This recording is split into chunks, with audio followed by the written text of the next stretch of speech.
it strikes me as like everything triggers him now. Yeah, I agree. There was this whole thing that happened last week. I don't even know if I want to get into it, and I don't even really fully understand it, but somehow Ronnie got hacked on his Instagram. And then I know Chris called him up and like started asking him about it. Ronnie got all upset, and I was just like, ay, ay, ay. They were upsetting Ronnie. I got upset. I was like, leave Ronnie alone. He doesn't know what's going on. He must have clicked on something and he got hacked. What happened, Ron? Can you explain? I don't even know really what's going on with you with this hacking thing. Yeah, well, what actually happened was I got a direct message like on Twitter.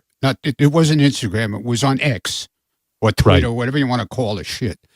And I got a direct message from Marianne from Brooklyn. Right. Saying that she was up for a podcast, to co-host a podcast. But people had to vote to see if they wanted her to be the co-host. Okay. So she asked me to vote. So I voted, and the next thing I know, my account got hacked. People were getting messages from me asking for their phone number, and because I wanted to get in touch with them, and all kinds of stuff like that was going on. And then every time I would put up on my account that it wasn't me putting all this shit up, whoever did it was able to take it down like immediately. Jesus, they had that kind of access. Yeah, they had. Yeah. Wow. So Stephanie is really good at tech. So I had her messing with it, and she actually got me back on, got my account back opened up. She was working with How'd she do that? I'm kind of curious. Dude, I have no idea. I have no clue. But she did it. But the only thing I don't have access to now, which I don't even want right now, is direct messages. I can't, communicate on. So I don't know if Marianne got hacked first, and they got into her account. That's what happened. I would guess. Must have been. Or they made up a fake account. I don't know. Whatever they did, and let me find out. I see she's and that's on how the I got hacked. She's on the phone. Hold on a second. Marianne, did you get hacked? Yes, Ronnie, I got hacked, and I haven't been on my Twitter in like weeks. Somebody asked me to vote for them, and like an idiot, I voted, and then Taj Fadat and all these fans were texting me that I said, please, and even Mike Train asked me, Ronnie, I'm sorry, but I'm hacked. I can't even find my Twitter anymore, Howard. I don't even know where it went. I don't even know. I don't go on Twitter anymore. Ever since they changed the name to X, it turned me off. Yeah, me like too. Twitter. I'm on Instagram, but, I like Instagram. But, Ronnie, I'm sorry, but you know what? No, it's not your fault.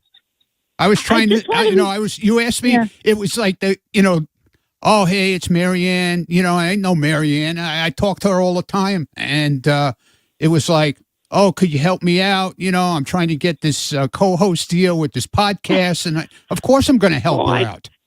That's what somebody did to me, some man. I don't click on anything. Ronnie, can Stephanie help me? Because my kids are like so annoyed with me. Right? All right. Anyway. Wait, how did I tell you? Did you see Madonna on Coachella? And she was fantastic. And wait, another thing, Ronnie, you're not a curmudgeon. And Neil Sedaka, you never spoke about him. I know. I got to get to obituaries. All right. Take it easy. Anyway, to answer your question, Michael, Ronnie gets angry when people nudge him. You know what I mean? Yeah. Well, here's what happened with that. So then I get a call from Chris.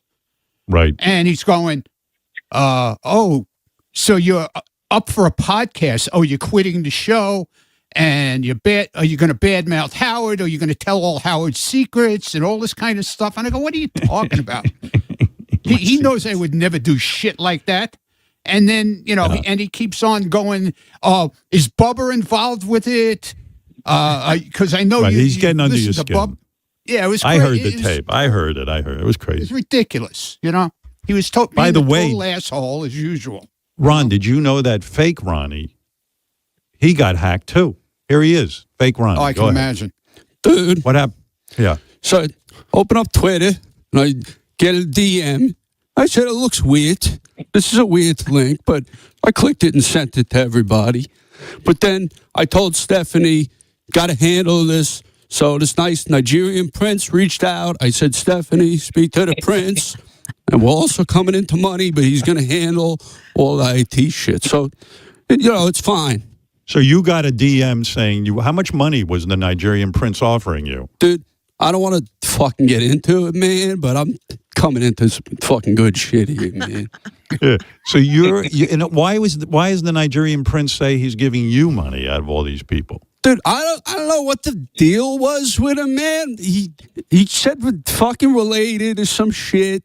He said something about NASCAR. I think it's a NASCAR deal. He fucking mentioned something about Bubba, and I don't know what the deal is, but it's a good fucking deal. All right. So how many, this Nigeria seems to have millions of princes. How many princes live in Nigeria? It's insane. I know other people who've had this experience. Kind of weird, man. Yeah, it's almost like everyone in Nigeria is a prince. Good, man. They're cool. Yeah. So, Ronnie, there you go. You got hacked, and fake Ronnie got hacked. Except he's coming. He says he's getting a lot of money. Got hacked. And Marianne got hacked. Dude, I heard from people that I haven't talked to in 15 years. Because no kidding. Anybody that had direct messaged me going back however long, these people were getting into their direct messages and sending them this shit like, give me your information, give me a call, let me have your number, all this kind of shit. And they were getting in touch with me, by phone or text message. And they were going, did you do this? And I go, no, man, just don't answer them, It's so weird. Like, when you really analyze it, what do these guys get out of this? They're creating this havoc, this nonsense. Like, so, okay, the guy got into your account. Right. But what does it accomplish? Like, they don't end up making any money on it, do they? No, it just aggravates me. That's probably what it is. It's just to fuck with people. I guess, yeah, I don't know. Went through the fucking NASCAR world, my fucking butt plug collection, man. Got fucking hacked. Really? Dude, the fucking butt plugs asking me, it's in some fucking podcast shit, so I voted for it. Yeah. But, all right. it all got hacked. Okay. All right. Well, anyway, Ronnie is alive and well. For those of you who are concerned about Ronnie's feed, it is now back online thanks to Stephanie. Yes, it is. Just young can't people DM him yet. Don't DM me. Not don't quite DM yet. Ronnie. I'll let you know because she's working on that now. Yeah. How's the sex life going? Everyone loves to hear. How's everything going? It's great. Good? Dude, this was like this week. I don't know what the hell was going on. It was like every night. Every night, unbelievable. It was like I swear to God, this week was so crazy with sex. I don't know what it was. Every time I looked at her, it was like it's time. She said that. Both of us. It was a crazy week. Wow. It was like there must have been a full moon or something. It was nuts. You know what I think it is? Like, you're so sexual. That's a main thing. We all are, but you really are. I think, I don't know what it is. Like, all right, I got sex like once this week. We were busy and all this kind of stuff. But you, every night of the week. 5 nights. It was 5 nights this week. Jesus 5 nights. Christ. Yes. The fuck? Like, what goes on? Like, is it always at night or sometimes it's like what is going on? No, it's always at night. It's like a buildup. Like Saturday we were going out to do some we went to buy furniture. So we went out, we did what we had to do, we came back, and then she changed out of the outfit she was wearing when we went out, and then she put on this she loves wearing these like yoga pants with just just the bra thing, like looking thing. So the belly bras is exposed, so you could see her whole body through the yoga pants, the whole body, and the belly. Forget it. That's it. That sets me off, and then you bone up right away, even if you had sex the day before. Yeah.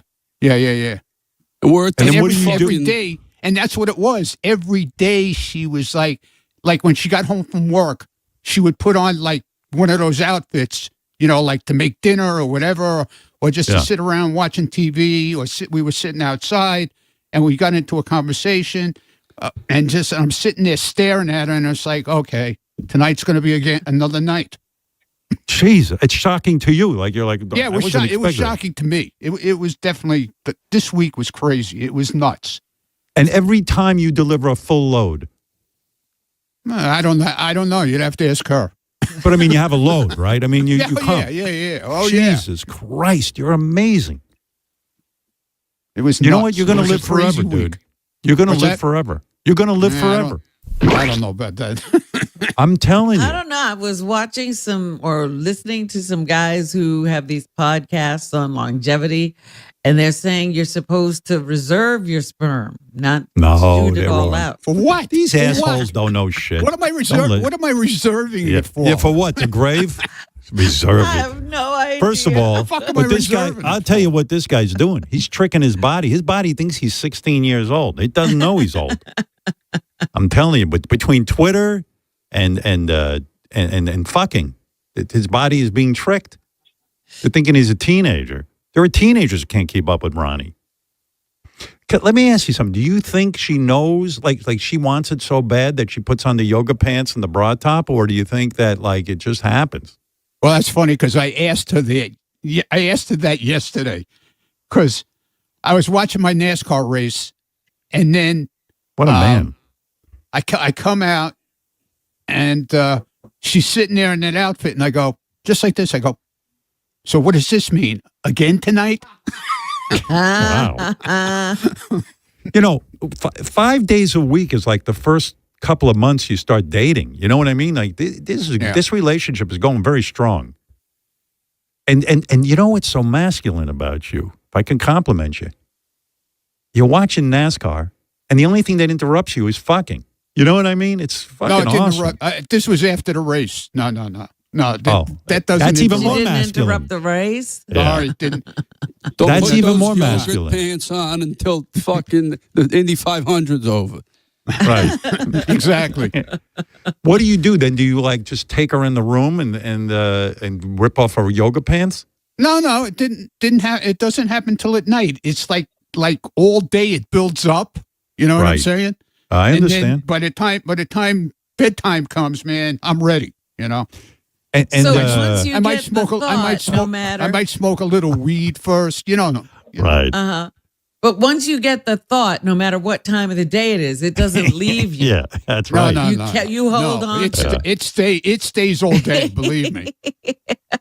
And your day must be aggravating because you're waiting till night to release yourself. No. It's something to look forward to. It's great.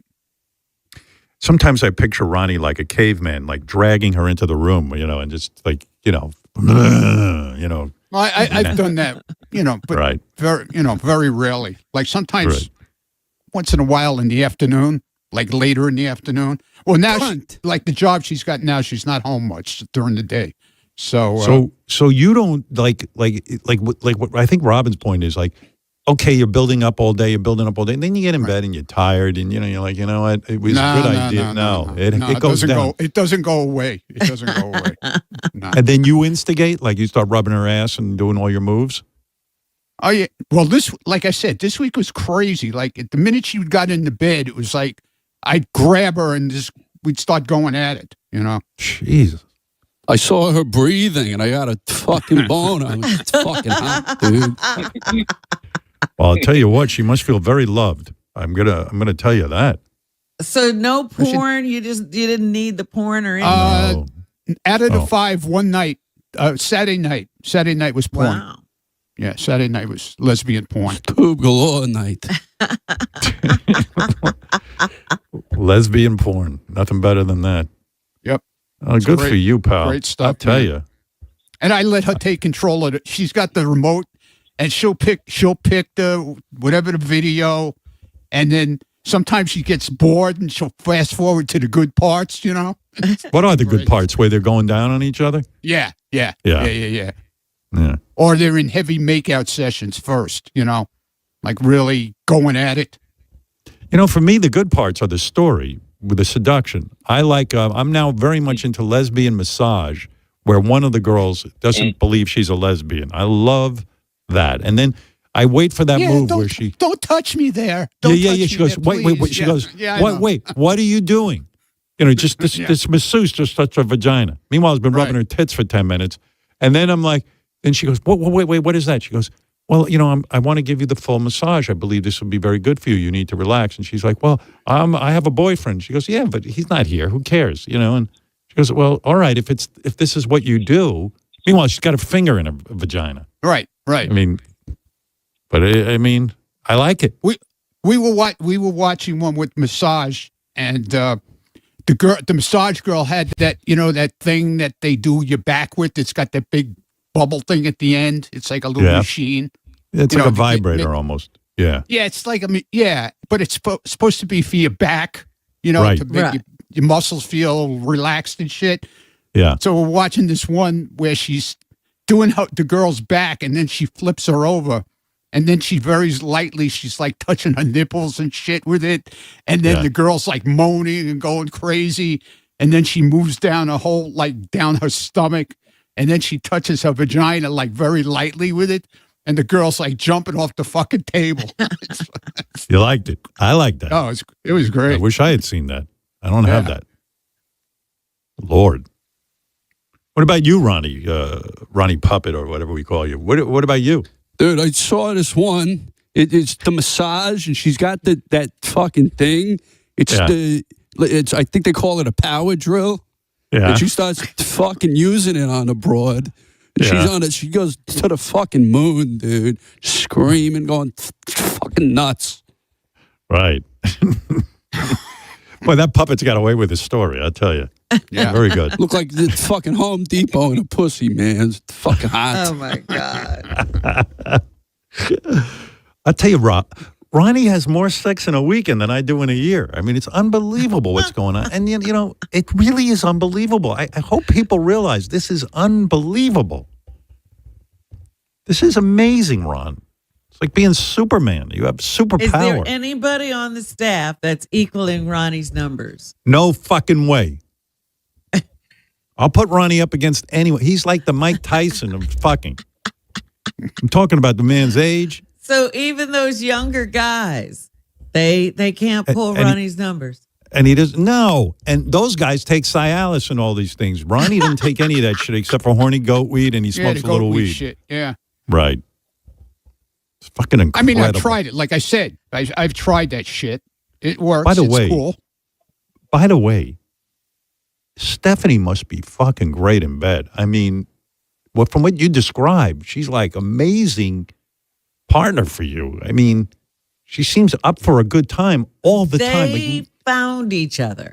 Yeah, you know what I mean? Because exactly, she's got his sex drive. Yeah. A lot of women would be like, "Oh, I'm married to Ronnie." I don't know about that. I'm married to Ronnie, but like, you know, he wants so much sex. You know, like a lot of women would complain about this, but she's way open to it. Not always. Sometimes it takes a little convincing. Oh yeah, takes a little work. But I know her. I know how to get her. What describe? But help me out. I want to understand this. And I'm sure a lot of people in the audience do. So let's say you're all worked up, and Stephanie's like, you know what? I've just had a long day. You know, Ron. Yeah, exactly. Right. What do you do, Ron? What do you do? Describe it so people know what to do. So it starts basically when she gets home from work. Right. And she'll change into one of those outfits, right? Let's say yoga pants. Yoga pants and the fucking bra looking Sports thing. bra, yeah. Sports bra. Right. Same for you, Ronnie Puppet? You yoga pants? She gets home, yogurt pants and sports bra. Yogurt. Yeah, yogurt. Yogurt pants? The sport bra. How do you say bra? Bra. B-O-R-R. Oh, okay. So, Ron, in all seriousness, okay, yeah, this is the thing that they could help people with, right? Yeah, she'll come home. She'll change into an outfit, like just a lounge around deal, and she'll. Does come she in. shower, or does it bother you if she doesn't shower? Like, does she have to? No, you don't care. No, fuck that. I don't care. Right, you don't care. She's clean, man. Right. Okay, sorry. she, dude, her getting ready for work in the morning is 2-hour deal. So when she gets home, she's still fine. She'll be hanging out she'll be in the kitchen doing something, and I'll just walk up and I'll grab her ass or something, or I'll stick my hand down her pants and start rubbing her ass. Right. When you write that down, giving her little signs and stuff, yeah. I'll bite her neck or something. Like I'll walk behind and just grab her and bite her neck. Very so gently. you're letting her know, even though she's worked and she's tired. Right. You're letting her know you've got issues and you're ready to fuck. Well, right? that also, doing that to her also, that turns her on. That lights her up. Right. Dude, you just so got to give little signs, man. Go, you fucking bite her, you stick your cock in her ear, you fucking grab her ass, stick your hand down there. Just little, be subtle with it, man. Chicks dig that shit. All right, Ronnie, I wrote this down. Go ahead, yes. And then, so during dinner preparations and things, you're sticking your hand down her pants and grabbing her ass. Okay, right, go ahead. Right. How does it? And then we have dinner. We were talking, just general bullshitting, about her work, whatever's going on, me with my fucking Twitter shit, and and then she starts. So you're making talking conversation. Just bullshitting. And then are you making the conversation with her to get her to seduce her, or are you genuinely interested? No, no. I talk to her about work all the time. Okay. She's started this new job a couple of months ago, so I've been talking to her a lot about it every night. And then, and there's no sex talk. There's no sex talk at all. And See, that's Ronnie's key. smart. Right. He's really smart because women don't want to be hammered at. They like to be coaxed, but not hammered. And they like you to hear about their day. Yeah. Go ahead. Yeah. So then what? And then we eat dinner, and then after that, whatever we do, we sit and we watch a little TV. And the nights that I have to get up early, we go to bed like 8:30. But she doesn't go. She doesn't go to bed. I go to bed, but she'll come into bed, and she'll watch. And you're TV, nude, right? You're nude in the bed. Yeah. We both are. And but she'll come in nude. Yeah, she gets in. Yeah, even though she's not going to stay in bed, she comes in and gets. No, she stays in bed. She watches TV in bed. She's got okay. She's got the wireless headphone thing, and she does. It doesn't bother me as long as there's no sound. I don't care. That light doesn't. And then what bother happens? And she's not in the mood now. Remember, that's what I'm after here. She's not in the mood. Then what do you do? What's your move? She loves to like cuddle. So that's what starts it. And then I guess from all the little playing around from before in the kitchen and me being interested in her work stuff and all that kind of stuff, that turns her on. And then you go to town. Yeah. Well, there you go. I mean, and you got to rub her a little bit, right? You don't just go right in for the. No. We go. Yeah. We have. There's a lot of foreplay. Since you and Stephanie started dating, what is the longest you've gone without sex? Has there ever been, let's say if she's away, of course, but I'm saying when you're both in the house, is it ever more than a week if she is home? No. Never, right? No. Never. You won't stand for it. Even when she was having, those medical issues, you didn't have to yeah. Yeah, it was during that whole cancer deal, it was, there wasn't much going on. Well, finally something has slowed you down a little. No, I understood, man. There was a lot of shit going on with her, man. No hand jobs, nothing. Nothing during that period of time. I wouldn't even bother her with it, man. Right. Nice. Could fuck the back of her knee. But she was all messed up, man, big time with that. Were you a gentleman too, Ronnie Puppet? Yeah, man. You got to be a gentleman. Back of the knee or the elbow. You could fuck that, but anything else, man, give us some time. Yeah, all right. Well, there it is, Ronnie. This gentleman on the phone was saying, "Congratulations to you, Ronnie." Michael from Florida was saying, Ronnie, that you are a lot less happy now that you're in Vegas, but he's wrong. To me, he's wrong. He's wrong. You're happier now. I'm just miserable normally. I'm, that's me. All right. But I'm trying to work through that now. Except when I talk to Chris Wilding, it doesn't work. No matter Well, how much I talk to my shrink, it doesn't work. It just doesn't work. You're still angry. He knows how to push my buttons. Ask him. Here's Ronnie's. I'll play a little song in honor of Ronnie's story. Ronnie's always horny. We love this one. It's by Eli Braid, and everyone loves it. Ronnie's always horny all the time. Ronnie's always horny. 69. Ronnie's always horny. He loves sex. TOPLESS. Dildos, cunts, and ass juice, and twat lips, pussy, boobs, and ass treats, and big dicks. Eating out a stripper till she squirts. Ronnie's getting pegged so hard his ass is gonna hurt. Oh yeah. There it is. Nice little song. That's great. There you go. All right. Michael, I hope that answers all your Ronnie questions. Michael in Florida, okay? Yeah, could I ask a quick follow up then? All right. About Fred. You know, I've been listening to the show since the NBC days, and of course the show has evolved over that period of time. The thing I've noticed is that I'm hearing a lot less drops from Fred these days, and I wondered, was that a conscious decision on the part of the show, or does Fred, I'm just Fred curious about why I'm hearing. I never talked to Fred. I'm proud of that fact, and so I've not had any communication with the amount of drop. Fred has free reign to drop away. No one wants to know what's in Fred's mind. You are accusing Fred of slacking. So let's find out. Fred, No. I'm guilty, well, Michael. you are. Fred, what's going on? Not Why true. have there been... No, there are It's not sometimes true when I what he think said. I actually overdo it. I'm not exactly sure what Michael's referring to, but no, I think I'm hitting it where I need to hit it.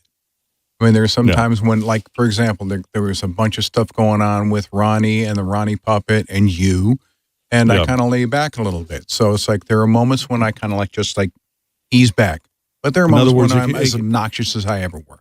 In other words, Fred, it can be too busy for sound effects. Correct. You are correct, sir. All right. There you go, Michael. I don't accuse you of slack. Yeah, no, I'm sorry. Well, you did, but that's okay, Michael. All. We all have our opinions. Sure sounded that way, Michael. But All it right, sounds like thank you missed the sound, so I'll try to be mindful of that as well. All right, real good. All There's right, Michael who says All right, thank you. Ronnie is angry and Fred is slacking off, and both guys claim it's untrue. It's untrue. Correct. There you go. Now you got an update. And here's a guy, Joe, who wants to speak to Ronnie. I'll let you talk to Ronnie real quick, and then I have to get to a bunch of things. Joe, go ahead. You have the last word with Ronnie. Joe in New York. Hey, Ronnie, what's up, man? Listen, What's going on, I got to tell you, I couldn't be any more envious of you, man. My wife wants nothing to do with sex anymore.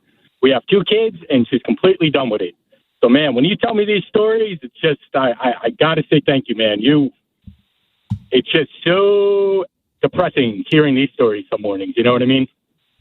Well, I'm sorry you're depressed, man, but I'll tell you my theory. I don't know. I don't know what the deal is with you. I think any woman who's around Ronnie, I'll tell you exactly. I think any woman who's around Ronnie knows they're going to have sex. It's like he doesn't give up. Like, in other words, it's not that he doesn't understand not having sex. So therefore, you couldn't have a household with Ronnie and not have sex. He'd be like, what the fuck is this? They What do you mean open we're not like a having clam, sex? man. Fair enough. Right, but like a clam, exactly, Ronnie Puppet. What? Yes. Like It a opens clam. like a clam. Well, It opens like a clam. It opens like a Oh, clam. man, good What for don't you, you Ronnie. understand? Yeah. All right, there you go, Joe. Right, All right, Ronnie, thanks, you would Joe. say to Joe, All right. Joe, what do you mean you're not having sex? Have sex. Maybe you should just try to pay a little more attention and put the Exactly. little hints in instead of just trying to jump her all the time. You know? Yeah, see, That's he's right. not doing the work. Ronnie Yeah, does you work. got- Like Ronnie you devotes his now day to it. would Yeah, say. You got to Yeah. work. oh, work. He's retired from driving, but he is not retired from sex. The ladies, you have to work them. You have to work the ladies, man. You can't just jump them. You know. Yep. No, he's right. I'm telling you, I've had years of sitting in a car with Ronnie, and I've heard all of his stuff. And that's exactly what he does. Like, he puts in a day of work. It's his hobby. Sex is his thing. And he doesn't, like, he lays the groundwork all fucking day. Like, even if Stephanie changes into one of those outfits, he lets her know he appreciates it. Yeah, yogurt pants. You know, it's not like, he ignores anything. Right. He appreciates the dinner. He finds out about her work day, gives her a little pinch here and there when, nothing else is going on. He keeps that top of mind. There you go. You summed it up. What is that, Ronnie Puppet? I'll do it, man. Ask about their job or whatever. It's not fun, but it always works, dude. Right. It's work. All right. Thank you, boys. Ronnie Puppet and Real Ronnie. Thank you. Very good. Ronnie Puppet's mustache has gotten huge. Time for a trim. It's covering his whole face. It's like a wolf. I want to tell you about Hyundai. Thank you, Hyundai. The all-new Hyundai Palisade Hybrid. What a beautiful car. Learn how it makes every day epic at HyundaiUSA.com. They're doing it over there. Please, if you get a new car, you go check them out. Coming soon to the Howard Stern Show, J.D. Harmeyer smashes things at a rage room to relieve his stress. J.D. at the rage room. Cable box, you motherfucker. J.D. at the rage room. Losing a goddamn bet every fucking day. Oh, fuck. He's gonna smash and bash, he's gonna kick some ass. It's JD at the Rage Room, coming to the Howard Stern Show. Those motherfuckers that got McDonald's caviar, you hate you so much. God damn it. Led Zeppelin fans, your chance to own movie history is here. Own the movie Becoming Led Zeppelin in a 2-disc collector's edition on 4K and Blu-ray. Winner of Best Sound Mixing at Cinema Audio Society. The collector's set includes an exclusive steelbook, guitar picks, vinyl guitar case sticker, iron-on patch, collector photo cards, and a special letter to the fans written by director Bernard McMahon. The Becoming Led Zeppelin collector's set is available on Amazon. Get it today. Hey, I'm Mike Slater. My dad passed away at the age of 63. He was in great health. Was out of nowhere, had a stroke. And super hard, obviously, for the whole family, but my dad had life insurance. So even after he passed away, he was still able to provide for my mom. And of course, by extension, my brother and I. This is why I have life insurance for my family, for my wife and 4 kids. And the best place to get life insurance is ethos.com. Because you can do it in 10 minutes. And there's no medical exam and no blood test. Just a few health questions. 10 minutes. You're covered. Your family is covered. You can get $2 million in coverage for $2 a day. That's a 10-year term life policy for a 35-year-old healthy, non-smoking male. We don't like to talk about death in our culture, but everyone's going to die. You are going to die. Get life insurance in 10 minutes so your family is protected. Ethos, ETHOS, ethos.com/free. Rates may vary, billed monthly. ethos.com/free. In today's fast-moving job market, staying ahead means keeping your skills sharp. At University of Maryland Global Campus, we help keep your capabilities cutting edge with our skills-based education programs designed to move your career forward. Explore more than 135 degrees and certificates in business, cybersecurity, and more. Apply now and save with no application fee. Classes start May 13th. Learn more at umgc.edu. Certified to operate in Virginia by Chev. In a world in need of a hero, one man rises to the challenge in style. He is... just driving the kids to soccer practice. Make every day feel epic in the all-new Hyundai Palisade Hybrid with up to an EPA-estimated 619 miles of range on select trims, advanced tech, and class-leading interior space. Visit HyundaiUSA.com or call 562-314-4603 for more details. And hey, come on, no cleats on the seats. What's up, people? This is Sebastian Maniscalco. My friends at SiriusXM gave me my own channel, Sebastian Maniscalco's Comedy Radio, Channel 99. Whackpacker Mark the Bagger makes love to a ghost in a haunted insane asylum. I think you're sexy and hot. If you're an adult ghost, I want you to blow me. Or if you're female, not the guys. Can I eat your pussy if you're female? An adult female. And if it's okay with you, oh baby.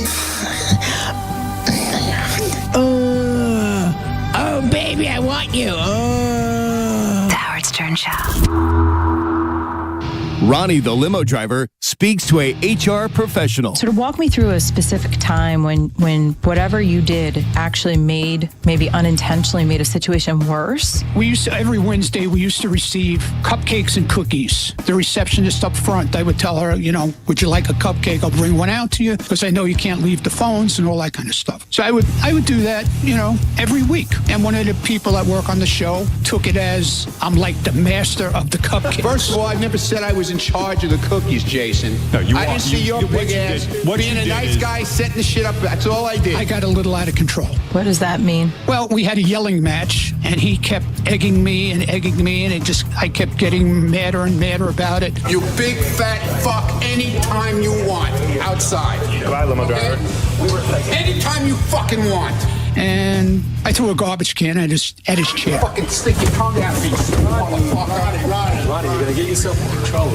Like a office garbage can? Yeah, plastic garbage can. Was he in the chair at the time? Yeah, he was in the chair, but it didn't hit him. It hit the chair. Did you throw something at somebody? Yeah. You're out of control. Oh, okay. Things get worked. See what I got for you. Number one, this is a Sirius XM announcement. I'm happy to see this. This is a big announcement about Green Day. The Green Day Sirius XM channel Idiot Nation is now being launched today, April 20th, on Sirius XM channel 314 and also on the Sirius XM app. We love those guys, Green Day. And good name for the channel, Idiot Nation. Channel 314, what can I tell you? Everyone knows Green Day, one of the world's best-selling bands, over 75 million records sold worldwide. Not bad. Amazing. 22 billion streams. They won 4 Grammys, Rock and Roll Hall of Fame. How many times do you think Green Day's been on our show? Do you have any idea? Don't forget, they started coming on in the 90s. Long time, yeah. I'm going to say 10. 7. Not quite 10. Idiot Nation is Green Day. There were a couple of years they missed. Idiot Nation channel is going to be Green Day and punk rock from all eras. The band is picking the music themselves. They're actively involved, and they're hosting the channel. And Trey Cool will host a monthly show. Ground Support. And he's going to have bands on there that open for Green Day and bands that toured with Green Day early in their career. So there it is. New channel. Very exciting. Idiot Nation. Available now on channel 314 in the Sirius XM app. We almost called this channel Idiot Nation. We should almost call the country Idiot Nation. There you go. Yeah. Hey, I don't know. I don't read the newspaper anymore, which is a lie. I actually I read the New York Times, and I just get depressed, and I'm befuddled. But I'm out of the politics game. I tried my hand at it, and I wasn't very effective, honestly. If I can give an honest assessment, I'll give myself a C-, maybe a D. Because anything I was for didn't work out. Yeah, that everyone today is not understanding how to talk to different groups. You got to be so careful. Yeah. Everything you say, you can't communicate. Yeah, I still read shit about myself politically that I haven't said in 5 years, and they still use it. Yeah, so it's like it stays with you. Green Day I told you about. Tomorrow, Nathan Lane's going to join us. Always love Nathan Lane. Yeah. Did I tell you about the time I was at a Broadway show? Yeah. And Nathan Lane and a bunch of other great actors were on stage. And I think somebody had a problem in the audience, like one of those medical problems. Yeah, he's a doctor also. He cured him, right? No. I know this story. But he had, all the actors had to freeze in place. But they couldn't bring the curtain down. So Nathan Lane and all the people were standing there. They couldn't move. And this went on for, a good long time. And then finally somebody got the curtain down. and they could move and walk off stage, and because they were still tending to this person in the audience. And then finally that got all cleared up, and it was a really funny show. And we're all in the audience going, "Oh no, that just ruined the show." It was really funny, and we were really into it. And we were just like worried for the whole cast, like, how do they get the audience back? The curtain rises, and Nathan Lane comes out, and he's, he was on the phone when all this started. And this had gone over about 30 or 40 minutes. And he was supposed to be on hold on this phone call. So when the curtain rose, Nathan Lane says, "I feel like I've been on this call for 40 minutes. And the whole audience erupted in laughter. And then they went right back into the show. And I was like, now that's amazing. Yeah, he's an amazing actor. So anyway, we'll talk to Nathan Lane tomorrow. I like him as Gomez. Well, you loved him in lots of things, haven't you? In what? I love him in a bunch of things, yeah. I loved him with Robin Williams. Yeah. And what's the name of that movie? Birdcage. Birdcage. I love that. Those two were great together. Yeah. Anyway, he's been around a long time, and he's fucking super talented dude. I thought he'd be kind of fun to have him on the show. So Nathan Lane will be here. Also, fans have written us. Let me see what's going on here on the phones. Yeah, Renee, what's up? She's saying Gary isn't on the phone. Hey, Renee, what's going on? Not much. I was actually just calling to say hi to Gary. I never expected to get on the phone with you, but I just wanted to say, now that I do have you, I miss you guys when you're away, and I'm glad you're back. Oh, thank you. So you're welcome. Oh, Gary is taking a breakfast break, I've been told. Oh. Why doesn't he do what I do? I eat before work. Then I have my breakfast is out of the way. You know, Gary, he has his routine. Yeah, we don't want work is interrupting Gary's routine. I mean, the show's like 3 hours. I mean, he's got to eat during the show. Gary has been having breakfast on while the show's on for however long he's worked here. I could kill two birds with one stone, ball. By the way, this is the first time our phone screener had to take a breakfast break. So there you go. No one else has thought to take a breakfast break during the show. Well, hey, some people need to eat during the show. Wonder what he's having for breakfast. That's so important. They couldn't wait. Gary is now back answering phones again. So there we go. His breakfast break is over. This poor woman was dying to talk to Gary. She missed him, called during breakfast. Cody in Indiana, you're on the air. What's up, Cody? Good morning, Howard. It's a pleasure to talk to you and Robin again. Good morning, Robin. Before I found you on satellite radio, I used to listen to Bob and Tom. And this past weekend, Bob from Bob and Tom passed away. And I seemed like their show was like canned laughter. And as opposed to your show being, more natural and free-flowing and more edgier, does it bother you that they got all these awards, like the Marconi Award and stuff like that, as opposed to like you guys that, probably deserve more awards than what you guys have gotten? Well, first of all, condolences. I really don't know the work of Bob and Tom. I heard their names many times, that they had a syndicated show that was more like on country stations. Do I have that right? Bob and Tom? Country and rock stations. Okay.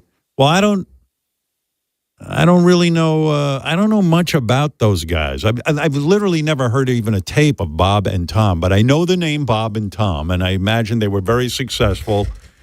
And, you know, I've said this before. I do admire anybody who, in any career, especially radio, who could have a long career. And from what I know, these guys have been around for a long time. And now both Bob and Tom are dead, or did they die together, or is Tom still alive? Is that mandatory for a team? Yeah. Well, Robin and I plan to go together on the same day. So I was wondering, is Bob the only one who's dead, or has Tom died too? I'm being serious. No, Bob or Tom is still alive. Bob retired from the show back in 2015. And I'm sorry, I'm from Indiana, and they broadcast out of Indianapolis, so it's been all over the local news all weekend. And I read. Well, that's why I'm trying to learn, because I'm fascinated about radio. You know, it's been my whole life. So now, is it just the Tom Show? Did they call it Tom Show, or did they bring in a new Bob? Like, can you just replace Bob with another Bob? What happened? No, it's still Bob and Tom Show, but they got a guy named a comedian named Josh Arnold that. Well, let me ask you this: Bob's spot. Do you feel Josh is upset that it's the Bob and Tom Show and they don't like call it Josh and Tom? Why not call it Josh and Tom? I mean, if Robin started working with a guy named, you know, Yitzchak, it would be Robin and Yitzchak. I mean, I don't understand why they kept the name Bob. Do you know? I have no idea why. I've been too busy listening to you. I just, you know, you talk about, you know, people in the industry and, you know, how you had a hard road, and, you know, these people, you know, got all these awards for being edgy, and some of their stuff was edgy, but when you compare it to you, it's like watching Mr. Rogers, you know. Well, look, let's put it this way. You asked me if I'm upset about awards. You know, there might have been a time in my life where I was just this fucking nut job who like thought I should have every listener, I should have every award, I should be the only one on the radio, quite frankly. But, you know, many years of reflection and work on myself, I got to tell you, these awards are meaningless. And I mean that from the bottom of my heart. First of all, in radio, they have awards. It's not like the Academy Award where it's on Yeah, TV. nobody knows about them. No, the only people who know about them is some other radio guys. Now, right. Early on in my career, I used to win awards. Like there was a thing called the Drake Chenault Award. I was a disc jockey in Detroit, and I sent in a tape and I won an award. And it was useful in my career because suddenly I got offers from every market in the country looking to hire me. So, you know, I saw it as something meaningful. They listened to tapes and they picked out the best disc jockeys in the country. And I remember I won. And but God it only didn't knows. help you get an audience, you know, like if you No. get an Academy Award, you get No. to make a couple of more movies. No, it got me recognized in the industry. Now, I'll tell you, Yeah.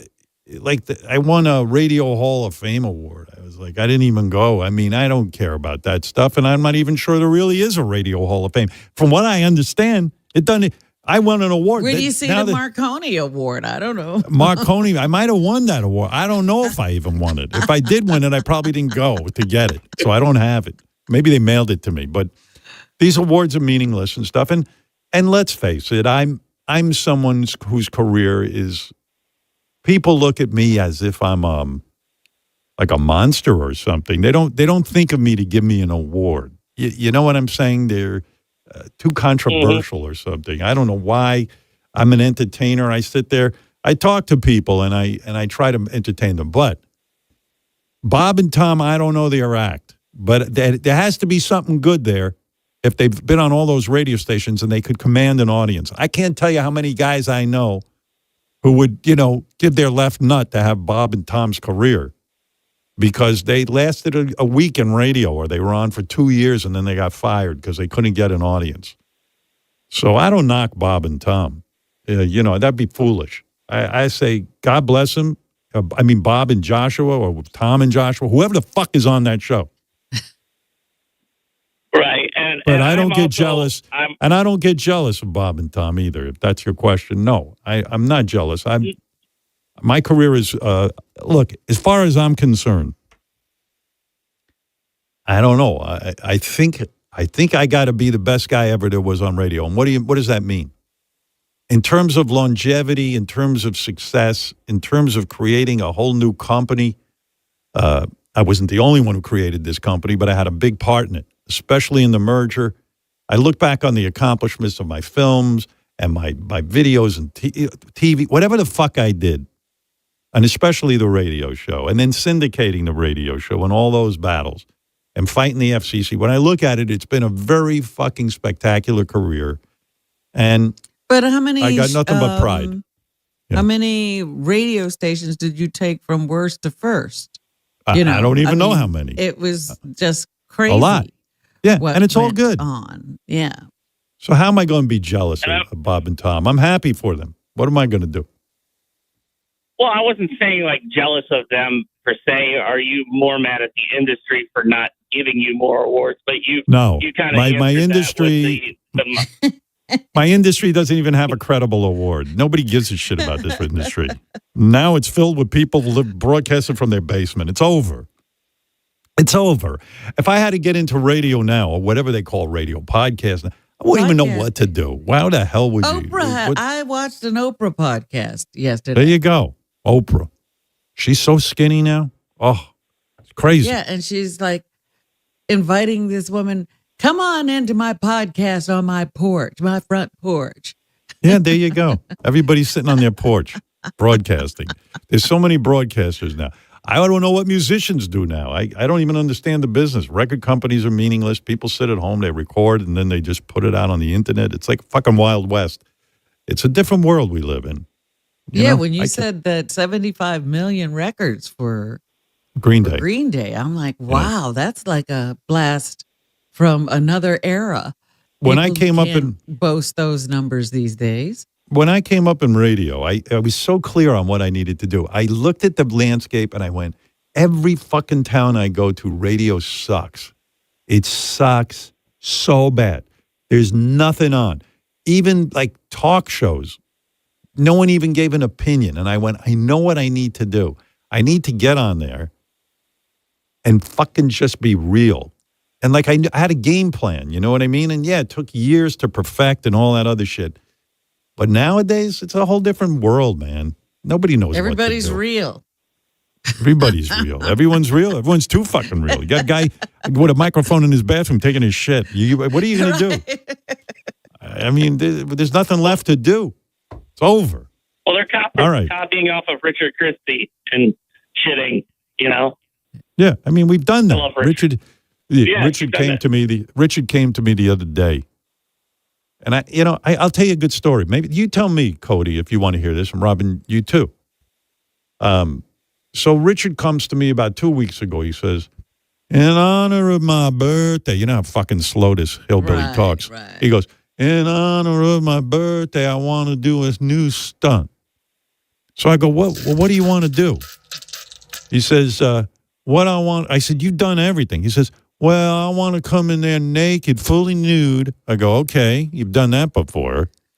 I go, what are you going to do? He goes, okay, I got this vibrator plug that I put on my taint, and it plays music through vibrations.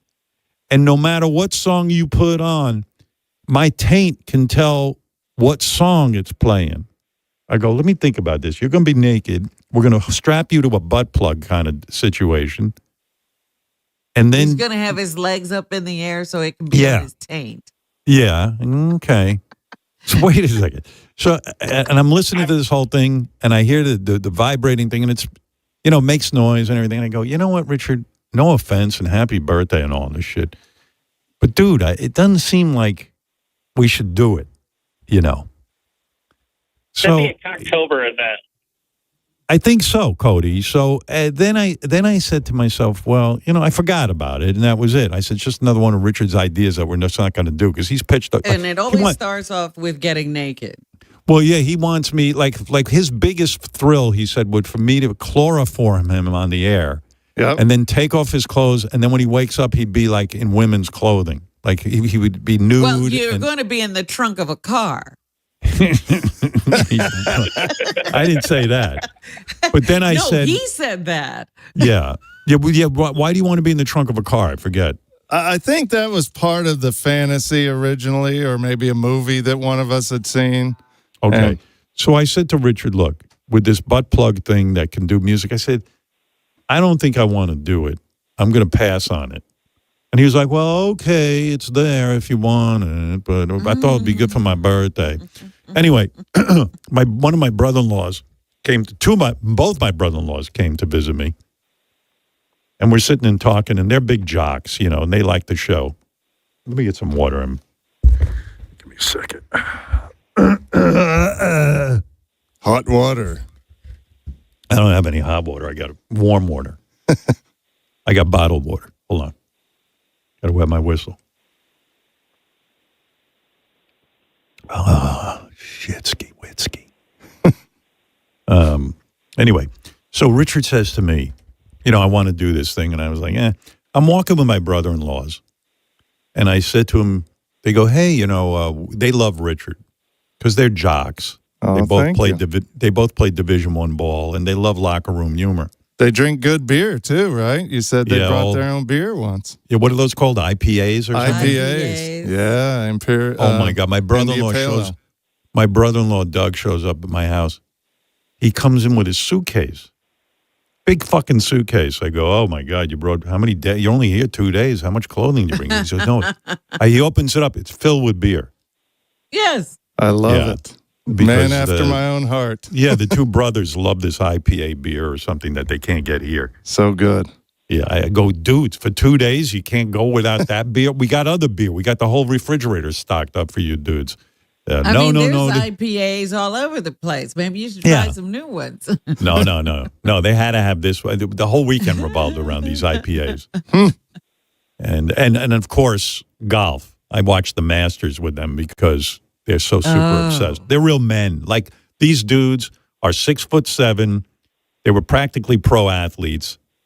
And they you know, their dad and them, they come over and then they watch golf. It's on the entire day. Do they play golf as well? Of course. And they know everything about golf, and they watch any sport is on TV, and then they drink real, beer and shit.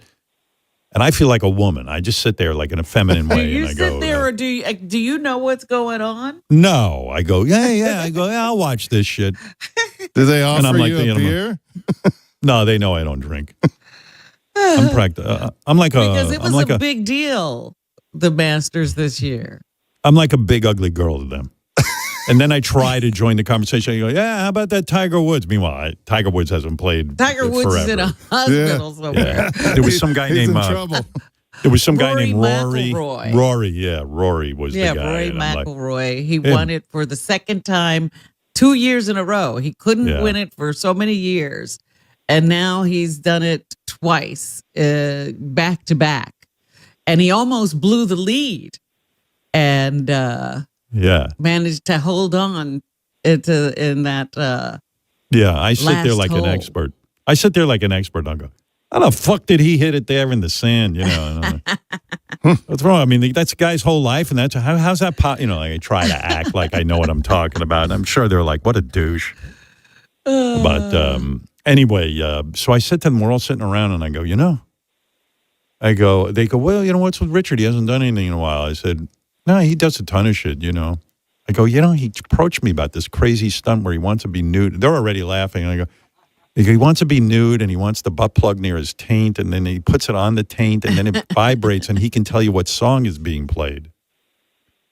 They go, you're kidding? That sounds great. That's hysterical. I go, yeah, but you can't even, if you're sitting at home by the radio, you can't hear. You don't see it. Oh, you'll hear it. You hear it, but you don't see it. They go, we don't care. It's funny when you guys crack up. So because of them, I thought maybe you'll pull your pants down and see if we can do this. I don't have to be fully nude, by the way. We've tried this out. It looks pretty funny, like I'm taking a shit when I just have my pants to my knees. And I hold this thing. And you know what, too, Howard? Oh, you're going to stand up for it? Stand up and press it against my taint. Yeah.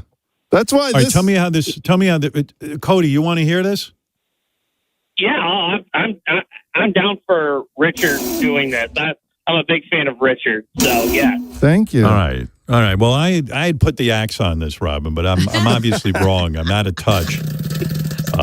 Anyway, It's Richard, obvious you should run Richard's suggestions by your brother-in-laws and see whether it's worth putting on the I'll even put on a private show for them if they ever want. If something that you decline, I'll just do it personally for them. What prep do you need? You got to get nude. Well, I just got to pull my pants down. I need a set of headphones and a mic, and we're going to mic this device too. It's called the Groove thing, and it's you can put it in your butt. I'm just going to put it on my taint. Ronnie would love this thing because it vibrates to music. So I'm going to try to guess why would somebody buy this? I mean, what's the real purpose of it? It's, to get you off. Sexual? Yeah. It's a sexual thing. Trust me, it feels damn good against my taint. There it is. Yeah. It has a glove on it right now. It looks funny. Like Richard, you mean this glove. thing is plugged into a cassette or not a cassette, something, your phone. Bluetooth. Yeah. And then it listens to the music and vibrates to it. Yeah. And you're saying if you put it on your taint, you'll tell us what song is being played. Yes. And now these are songs that have very famous like drum beats and rhythms, so I should be able to tell. We tried it out. Do it right? Can you do it now, or do you need time? Let me walk over. All I need is headphones. I'm going to walk over. Ahead. All right, calm down. All right. I don't give two shits about this, but maybe it's funny. Yeah, it seemed kind of odd when he could drink beer and tell which kind of beer it was out of his butt. For some reason, I thought that would be good, but this I don't know. Mehmet, now what are you doing? What's your role on this? Well, are you holding the machine? I can I can control the machine. So I guess you have a song list in front of you. Yeah. And if you don't want to tell Richard, what song it is, you can just tell me what number. I'll hit the song, and then let me see. Do I have this? And he won't be able to hear it. He'll only feel He will only feel it on his taint. Yeah, just the vibrations. Really? Hold on, Richard. I got to go find this list. Okay. Fuck is it? Let me move away from his ass while you're looking. Oh boy. Okay, I got it. He's giving us a full view. Sorry, Robin. Yeah. There's that penis. Hazmat suit on. No, he's gloved up and everything, and then we're seeing Richard's asshole and balls, and it's really a fucking graphic picture. I got to be honest with you. It's very disturbing. Please tell me this is going on the app. Please tell me. Oh, it's going on the app. You wait till you see it. He's all proud. What are you? Are you hard, dude? I mean, you're bigger than normal. Oh, I am. Thank you. Yeah, you're chubbed up a little, right? Maybe a little. Is he going to have to stay in that position? How many songs you got? 10 songs, Robin. Look at his fucking penis. I mean, hey, I'm glad you're impressed today, Howard. Thanks. I'm telling you, he's a little bit chubbed up. What did you do? Have Sal jerk you off? He did. Fluff me, yeah. No, I'm excited to be on air. I'm happy. Let me see that penis. Oh, yeah, he's a little bit aroused. You know it's not normally that big. Oh, jeez. There we go. All right. I'm warming up my instrument, Howard.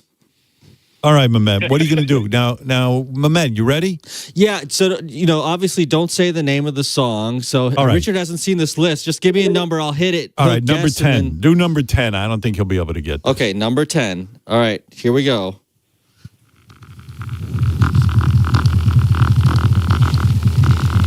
Oh, that's a fast one. That could be Wipeout or... Oh, no, Hot for Teacher. I think that's Hot for Teacher. Whoa. That's correct. Oh, shit. Oh, nice. He's right. I know it's Richard something fast with tom-toms. Yeah.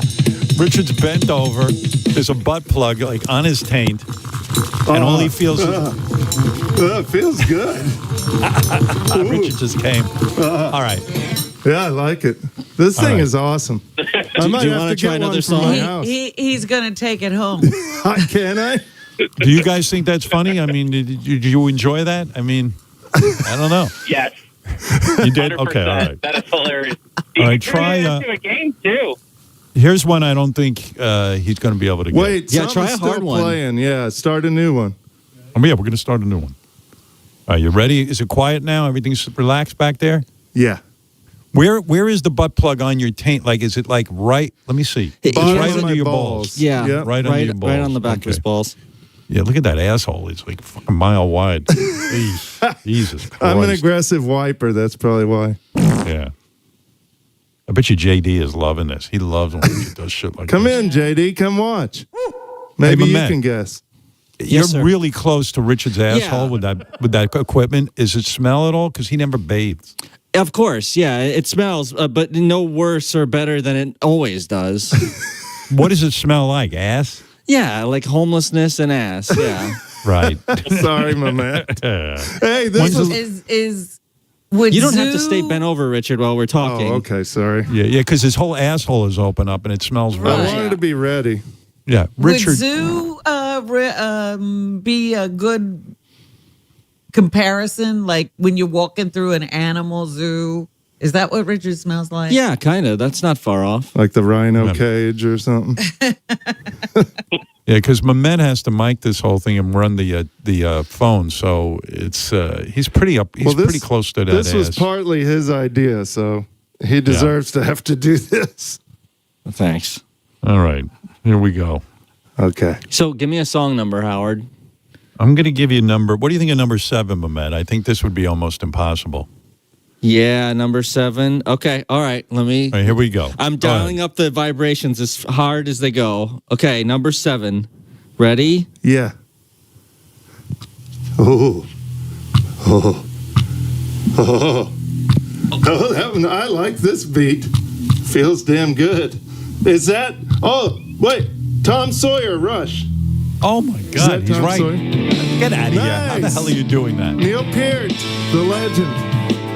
Dun-dun-dun-dun. Ooh. Dun-dun-dun-dun. All right. Reverend. All right, I'll do one last one. Here we go. Okay. Fred, what do you think of this? This is insane. It's amazing. I thought it was easy with the first one, but when he got the second one, I was blown away. And I'm sitting 20 feet away, would you say, Richard? Yeah. You can smell him from here. Oh, sorry, Really? Fred. Yeah, sorry, bud. When It's did you good he last? got ready for Well, this. I When had did to you get last bathe? yesterday, but then I had to poop this morning, so sorry. Jesus. Oh, you shat here at Sirius? No, at home before I commuted here. And I even didn't though have time you to were gonna shower. possibly do this, you couldn't give yourself a good.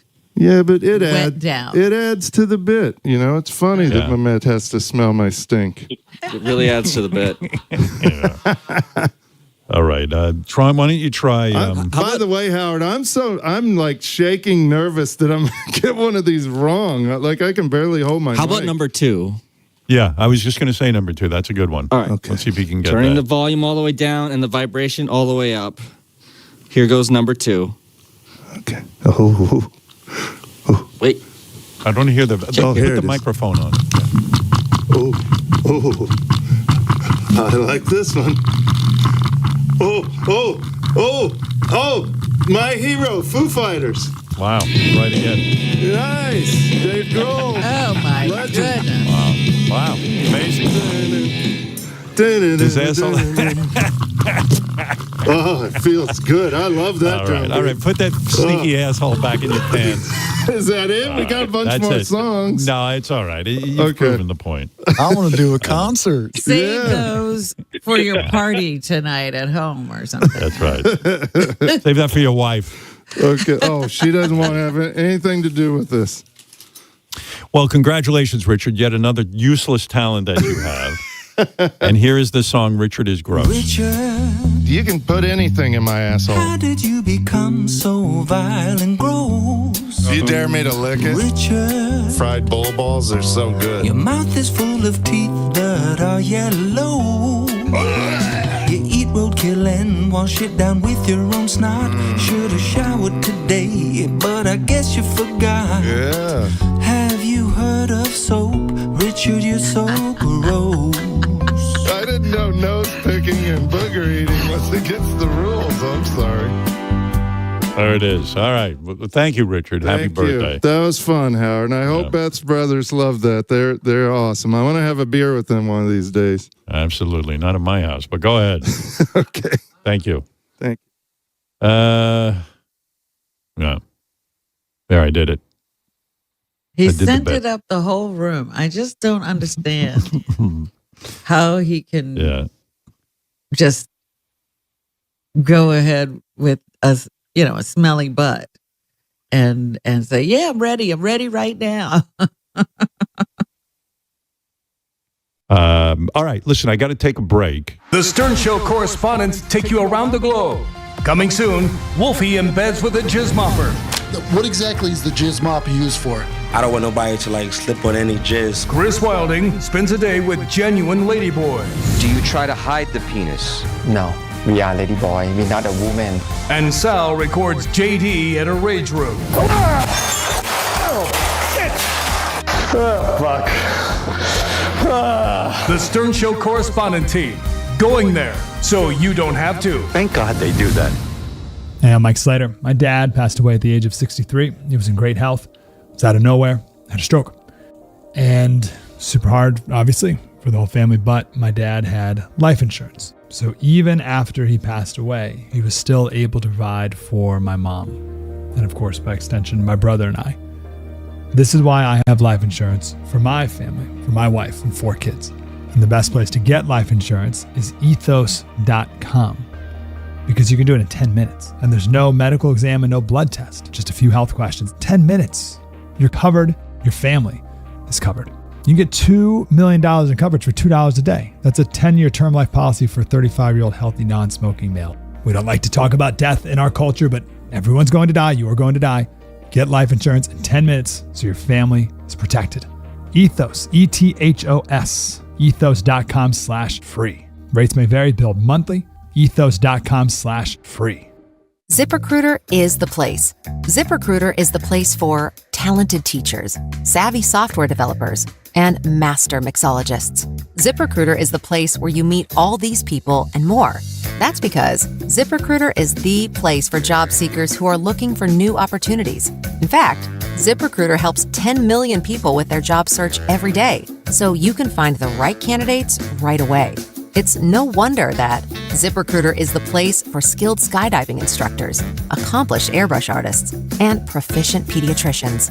But if you're not using ZipRecruiter to hire, you're missing out. ZipRecruiter is the place that's so confident it can make your hiring easier that it lets you try it for free at ZipRecruiter.com/100. So if you want the right candidates for all your roles, ZipRecruiter is the place to go. Try it for free at ZipRecruiter.com/100. That's ZipRecruiter.com/100. Never miss out on great candidates with ZipRecruiter.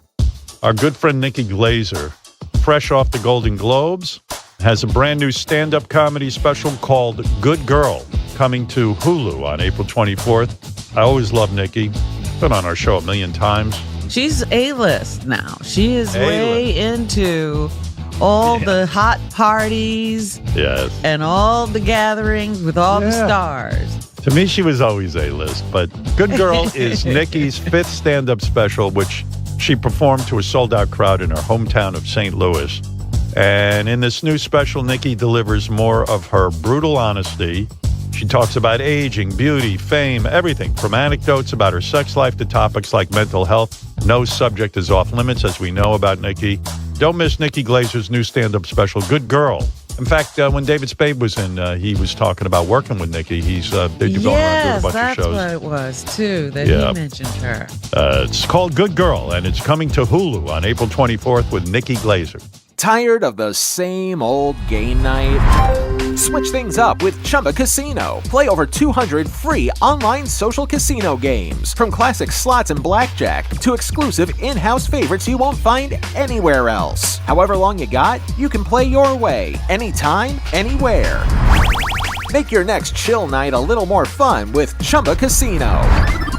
Only available in permitted states. No purchase necessary. See terms and conditions for details. VGW Group. Void where prohibited by law. 21+.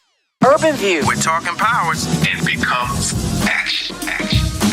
Urban View. Where black voices are prioritized in media. Now you know. Urban View. The undeniable force of truth. Tell the whole world. Hold on. I'm gonna do this. I'm gonna do it like this. Okay. Ready? Set. What you got? Education. Unfiltered conversation. Minority businesses. Free and fair information. Empowering Americans. Urban View. We're talking powers. It becomes action. Sirius XM 126 and Sirius XM app. The Howard Stern Show. A bunch of people wrote us about David Spade, said they enjoyed when he was on the show. Yeah, it was great to see David. Comedy Mount Rushmore. Oh, yeah, we had a discussion about that. Howard, when you were talking about comedy Mount Rushmore, what about Robin Williams? He was such a great comedian. Of course. His acting experience, voices, and quick wit. I love going back and listening to his old stand-up. Yeah, I mean, listen, there's so many great comedians, but how are you going to pick? Howard, what about Gilbert? I was screaming his name at the radio. Some fans sent me this. We received a voicemail alerting us to an important development in the world of hip-hop. Here we go. Hey, Ryan here from Boise, Idaho. Shmegadildos. Wanted to mention T.I.'s new song called Let 'Em Know. When listening to it, all I can think about is JD's hoot. Wanted to share that. Hopefully you guys give it a listen. Love you guys. See ya. Yeah, here's the song from T.I.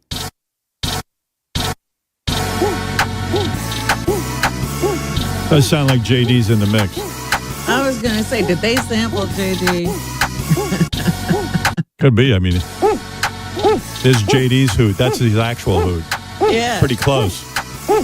There you go. Way to go, JD. And also, a lot of fans wrote us about Sam.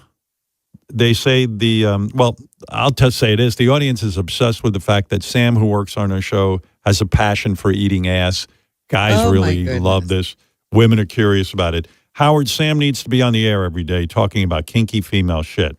She is the Ronnie of females. I love everyone on the staff, but Sam is my favorite staffer. Hey now, Sam, it says here. This one says, the fact that Sam said, I'll take that, when a caller asked if she likes her ass eaten, makes me pretty sure she's gotten some kind of ass fetish going, and that we'll hear Wolfie interviewing her at the next Fist Fest or pegging party in 6 months. Listen, enough with his ass eating, but Sam believes most people have eaten ass. That's her premise. I say no. It's too fucking weird. So she went down on the street to interview people in an attempt to prove that most people eat ass. And I'll tell you the truth, it sounded to me like I'm right. Most of the people were like, I don't eat ass. Well, I think it's a generational thing. Maybe. Some of the people, let's see, 5 had eaten ass and 9 had not.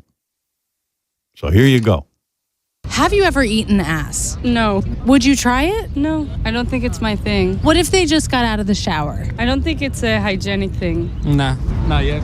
No, not yet. I'm getting a lot of not yets. Have you ever eaten ass? I have not. It does not sound appealing to me. I've thought about it, and I've decided I don't want to. Are you freaked out about the whole shit comes out of the ass thing? Yeah, and I just feel like there's other holes that are perfectly fine. Have you ever eaten ass? No. It's honestly never appealed to me. Seems just like kind of off-putting and smelly. Couple licks? No, not for me. No, I have not. Would you? Yeah, totally. Try something new once in your life. Why not? I have not. Would you? For my husband. Have you ever eaten ass? Yes. Yes. That's like... Yeah, I got to tell you the truth here. So Sam was hell-bent on finding people who ate ass. And she went out with a camera person. And the camera person got horribly sunburned because she stayed out there so long trying to find anyone trying who would eat to some find some numbers, huh? Yeah. Till she found these people who eat ass. But anyway, so everyone's all excited about it. In fact, a couple of new song parodies came in. And I'm trying to... Yeah, here you go. This one's called Sam Asshole. Okay. Asshole. I would prefer to lick an ass than to milk a prostate. Asshole. I just don't think it's a big deal. Sam loves to eat it monthly. Asshole. In the summer, it's gotta be stinky. I've been doing it for years. Sam loves to keep her tongue glued to asshole. Yes, there's nothing to be ashamed of. Sam devours every inch of that asshole. I would prefer to lick an ass than to finger an asshole. All right, there you go. That was sent in by Butt Dylan. It's obviously a Bob Dylan song parody. This was Butt Dylan. And then there's another one that's called My Friend. I don't know what the fuck this one is, but it is about Sam and ass eating, I think. Let me make sure before I waste your time.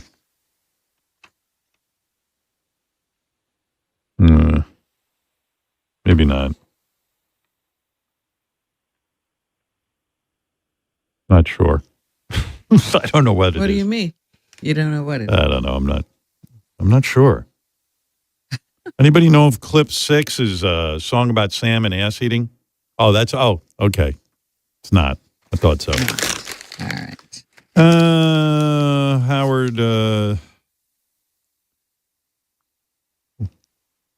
Howard, how can it be duel of the dopes when you have 3 people competing? Duel means 2. Who's the dope now? No, it is duel of the dopes. It was between Richard and Sal, and then Chris jumped in. So we're not changing the name because Chris jumped in. Sorry. You didn't get me on that one. I might be a dope, but not about that. It'll always be duel of the dopes, even if 20 people enter it. Right, Robin?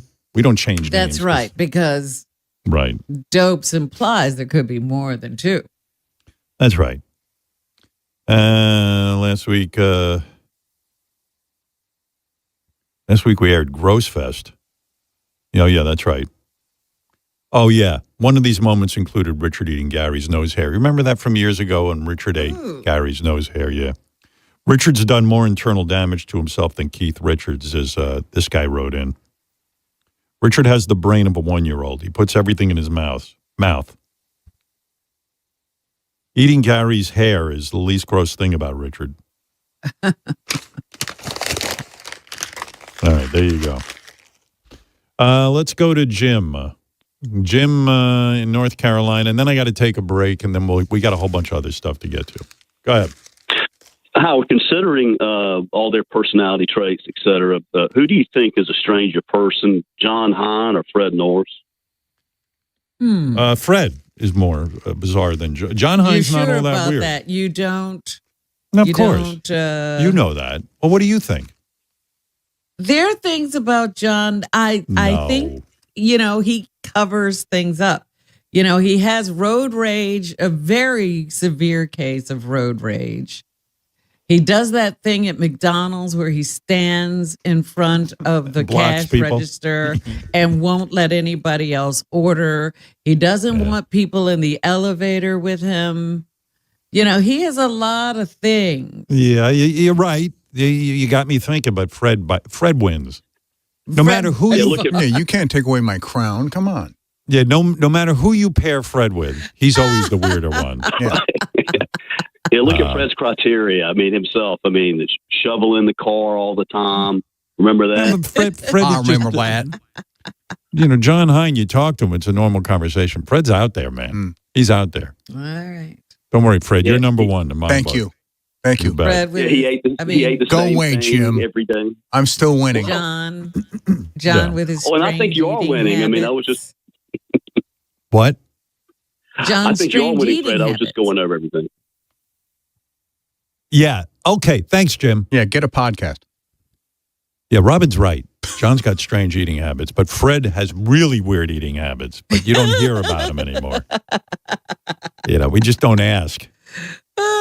Yeah. Anyway, speaking of John Hine, one of the fans wrote in and said they spotted John Hine out in the wild.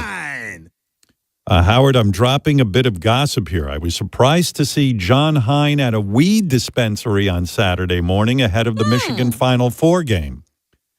I've also never seen someone come into a dispensary like he did. His shirt was drenched in sweat right down to the bottom of it. Of course, he was wearing his Michigan T-shirt. It was like he came right from the gym to the dispensary. It was crazy. I figured he needed it to relieve his nerves around the game. I'm glad to see Michigan delivered for our man. My first thought was maybe Jason was coming over that night. Hit him with the Hine. John, what's going on? I didn't even know you smoked weed. Yeah. I thought John was like straight.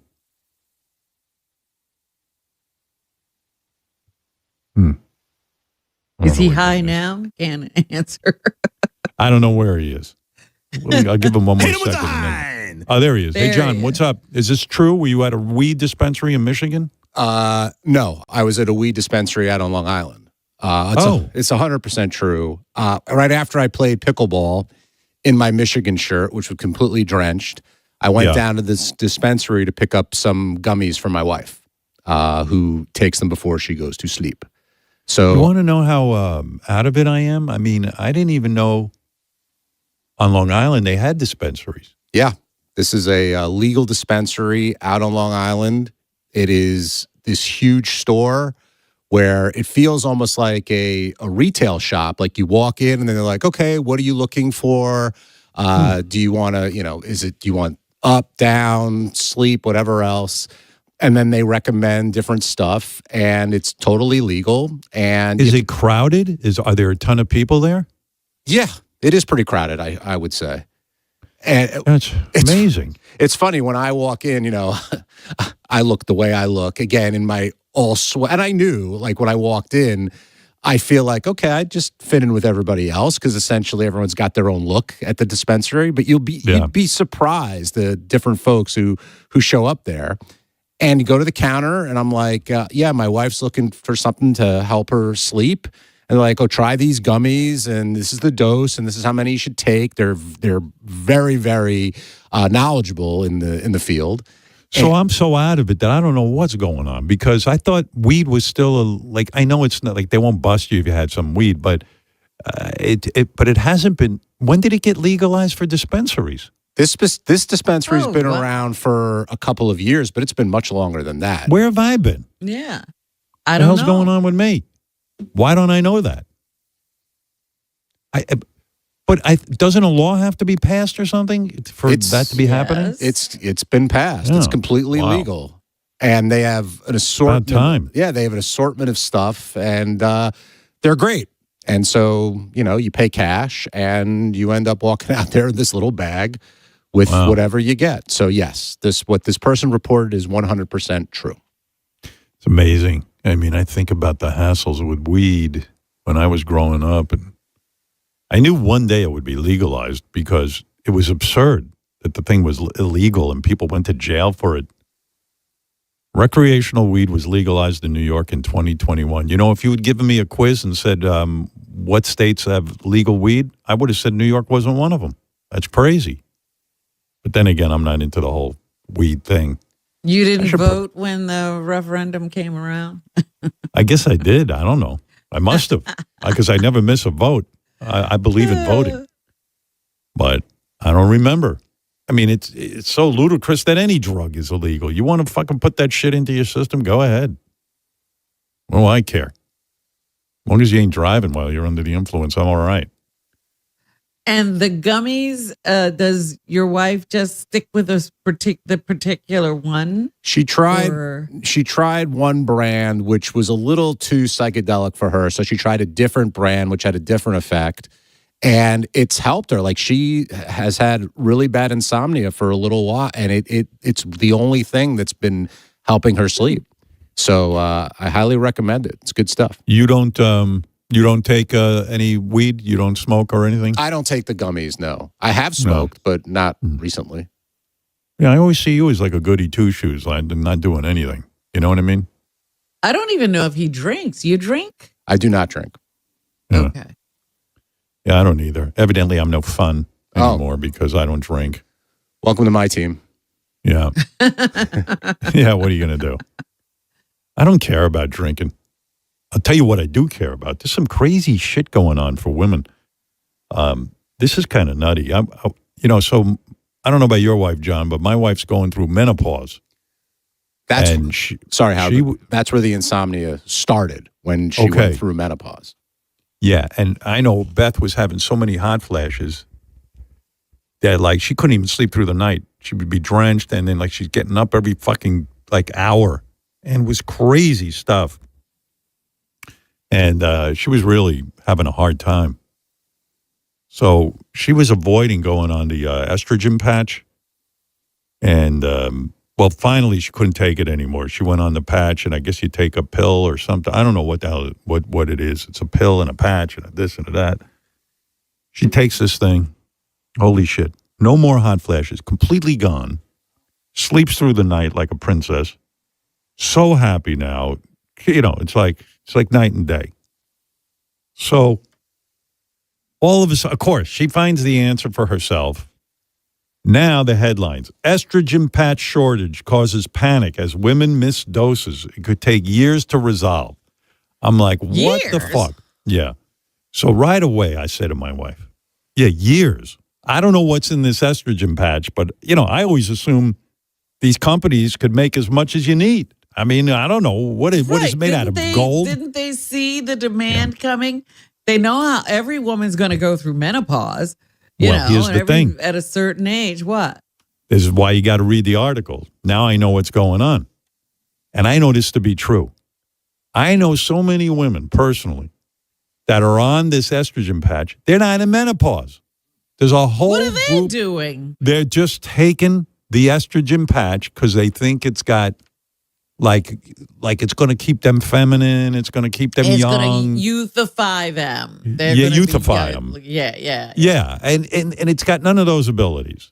But, the women are all looking for the fountain of youth, so they figure, well, I'll take estrogen or whatever. I don't know the chemicals that are in all this shit. So now women who really need the estrogen patch can't get the fucking thing. And these women are running around using it. It has absolutely no use in their life. Young women. Well, I just want to say, I'll just put my 2 cents in and say that there are other ways not to have menopause symptoms that have to do with changing your diet. And you can be just as comfortable because those things that come along with menopause are not supposed to be there. It is not the way women were designed. Menopause is actually something you're supposed to go through, but it's not supposed to be devastating Well, or I'll tell you one thing. uncomfortable. My wife ain't changing her diet. I got news for you. She has the shittiest fucking diet. She's either eating pizza and French fries for dinner, or she got gummies and chocolates, and don't ask. She got the worst diet I ever saw in a human being, and she ain't gonna change. So she needs that patch. I recently changed my diet, and hot flash is gone. That was the last symptom I had. Yeah, but you eat hot crazy flash is shit. gone. You're insane over there with that food. I mean, Robin. It doesn't. Hot flash is gone. I call Robin. Hey, all joy is gone. Add that in too. Hey, you call up Robin. She was preparing. You. What was that shit you were cooking the other day? I call you up and you're in the middle of preparing she milks her own cows. Don't ask what that. She was making her own yogurt. I mean, don't ask what's going on over there. Like she literally is Amish now. She's just eating like raw. Building a barn. Yeah, I mean, God bless you. You shouldn't have any hot flashes. Milking cows. Yeah, but anyway. So I said to my wife, you got to stock up. You can't be without this estrogen patch. You got to have it. And she goes, I don't know what I'm going to do. A gross of a gross estrogen patches. I said, this has changed your life. She's so pleasant now. It's so weird how everybody's jumping on to something like the GLP-1 drugs. Everybody's microdosing that now so they can lose weight and even thin people, because now they got everyone convinced that also it has other properties, right? Yeah. Which it will save your life. Which started out as a diabetic drug. That's where it came from, and then they're discovering all of these. There's a great article actually in the Sunday New York Times this weekend about the GLP-1s and what they do. And it's really because they talk to people who swear by them. They talk to people who say they're the worst thing in the world and these were the effects I had. But there are all these other things that this pill is addressing that's helping people. And it's stopping people from drinking too much. Addiction, big time. All of this other stuff. I don't know. I got friends who drink pretty heavy and they're on those they don't eat, but they drink like motherfuckers. For some reason, they don't seem to stop drinking. They're drinking right through it. Oh, yeah, Robin. You'd be surprised. I don't know, man. But yeah, estrogen patch screen. What does it say here? Oh, I thought I had the whole article. I was going to read it to you. It's a fucking crazy article. That the problem is, there's a whole bunch of women taking it that don't need it. They've convinced themselves they're going to stay young. Younger. They're They the don't need it. Estrogen, the extra estrogen. They still make extra estrogen, don't they realize that? What is in this estrogen patch that's so difficult for these companies to make? I mean, I would think they'd be busy making this shit day and night, but I don't know what. I don't know exactly how they make estrogen now for hormone replacement, but it used to come from I think horse pee. I don't know what horse pee. There's a ton of that around.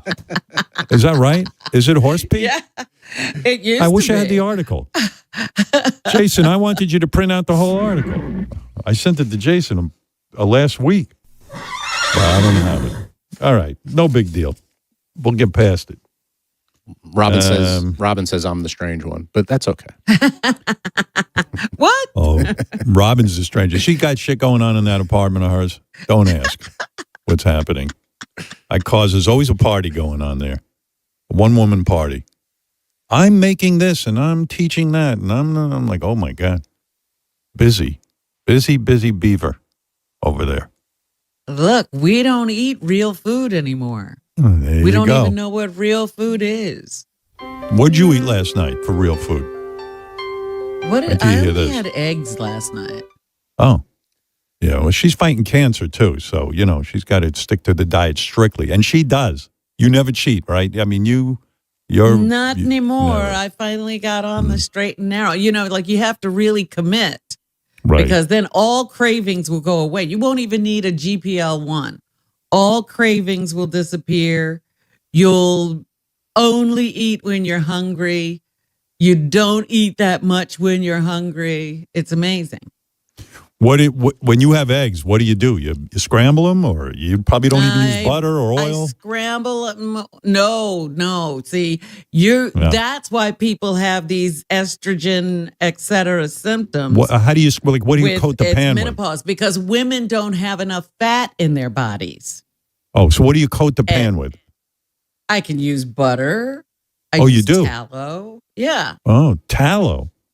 Yeah, that's why I don't have hot flashes anymore. What is tallow? Tallow is from beef. It's the renderings from when you cook beef, the fat comes off. That's tallow. See what I mean? Look what she's got going on over there. The eggs with the tallow. So how many eggs do you eat? Like 2? And you scramble them up? No, you also need to hit a threshold when you're eating protein so your body actually uses it. See? So I need to have 20 grams or more of protein in a meal. How many grams of protein are in an egg? She'll know. 3 eggs have 18 grams. I should probably eat that. 3 eggs have 18? Yeah. And then what do you do for a side?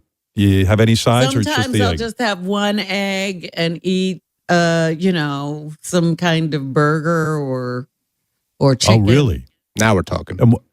Now you got John on board. You don't eat eggs, Well, John? I can't have bread, so. So what do you have? Wait, so you mean, will you ever take like 2 burgers and put some eggs in between and make a sandwich? No. No. So what do you do? So you have your protein. Do you have any sides with that? I mean, is it just... I just eat some fat, whatever I cook them in. That's it. And yeah. God bless you. That's why she's alive and kicking. I'm telling you. She got a diet over there. You got to see what's going on. Churning butter, milking cows. I am ordering from a farm. Yeah, and, I'm telling you. They send me raw butter and yeah. She got shit going on in that place. I don't even know. Grass-fed beef. Yeah. I think there's an actual cow in Robin's apartment. Robin. Most store-bought yogurt is 4 hours of fermentation, and you don't know what bacteria is in it. I use special bacteria to make the yogurt. I ferment it for 36 hours. It's very good. I like my yogurt. My gut is completely better. I'm telling you. I'm telling you, she's got a whole thing going on over there. I get on the phone, my head is spinning. Because I realize I think I'm eating healthy, but she's like out of control. No, you're not eating healthy because we've been lied to about what's healthy. She's making bacteria in her house. Yeah, every day you eat granola, and I'm like, oh my God. I don't eat granola. It's sugar. You Who put eats it on your granola? yogurt. No, I don't. You don't know what I'm eating. You don't ask me. You used to. You said a few weeks ago, I have my No. granola. You don't listen to me. You're busy over there. I listen to you. I have. And your yogurt has got sugar in it. You're eating fake yogurt. No. Oh, my God. I'm going to go jump out a window. Goodbye, cruel world. I mean, you talk to her, you think you're dying because, listen, Robin knows a lot. I want you to be healthy. I don't want you to be like Ray. Like John Hine? All right. Yeah, I don't know what issues he's going to have. Oh, are you kidding me? He's cooking he's not cooking with raw butter over there. Are you kidding me, that boy? Of course not. He's over at McDonald's on the line pushing people out of the way. McDonald's. I'm telling you. Robin. I have a PhD in nutrition. What? I lied about that. Yeah, all right. Well, it sounds like you have a PhD. And finishing up the mail on our show, Sal, some fan wrote me that they thought they were watching NASA with this Artemis 2, Yeah, that space flight. Moonshot, yeah. Yeah. But they were saying, here, I'll read it to you. Please, please, please pull coverage from the Artemis re-entry. The NASA guy sounds identical to Sal, and the guy's not wrong. We are all dying watching this live. It's freaking Sal. Stern Show is everywhere. Listen to this. Exactly. Listen to this guy. You'll recognize it right away because if you listen to the show, and we do every day, we listen to Sal. This is an actual astronaut we're listening to. This is the NASA communications guy. Oh, okay. The NASA guy down on the ground. Yeah. Yeah. So Stable 1, upright. The crew module uprighting system is being deployed. The 5 airbags being inflated through helium to maintain the upright configuration for the vehicle. This was a textbook entry and a textbook touchdown for Doesn't integrity. it sound like him? Reed Wiseman, Yes, Victor it Glover, does. Christina Cook, and Jeremy Hansen back on Earth after a journey around the moon. And I wouldn't let that man give me any instructions. They only this hear guy's good. What I say. This guy doesn't jerk off at work, unlike Sal. If I heard that, statistician. though, I would not believe he knew his job. Yeah, we got a couple of things like that. The Artemis 2 reentry Houston commander sounds exactly like Sal. Is he living a double life? Is he actually a genius? Maybe he's a statistician. Statistician. And Sal, Sal's not working for any time. He's not working for NASA anytime soon. In fact, we keep receiving songs about Sal's lack of intelligence. I'll play a couple here. Here's one.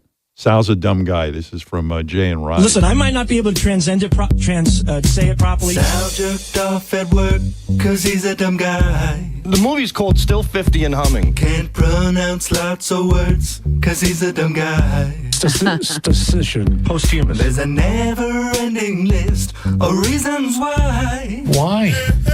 Sal's a dumb guy. Duh. Sal's a dumb guy. Cuckoo. Sal's a dumb guy. Legitimate point.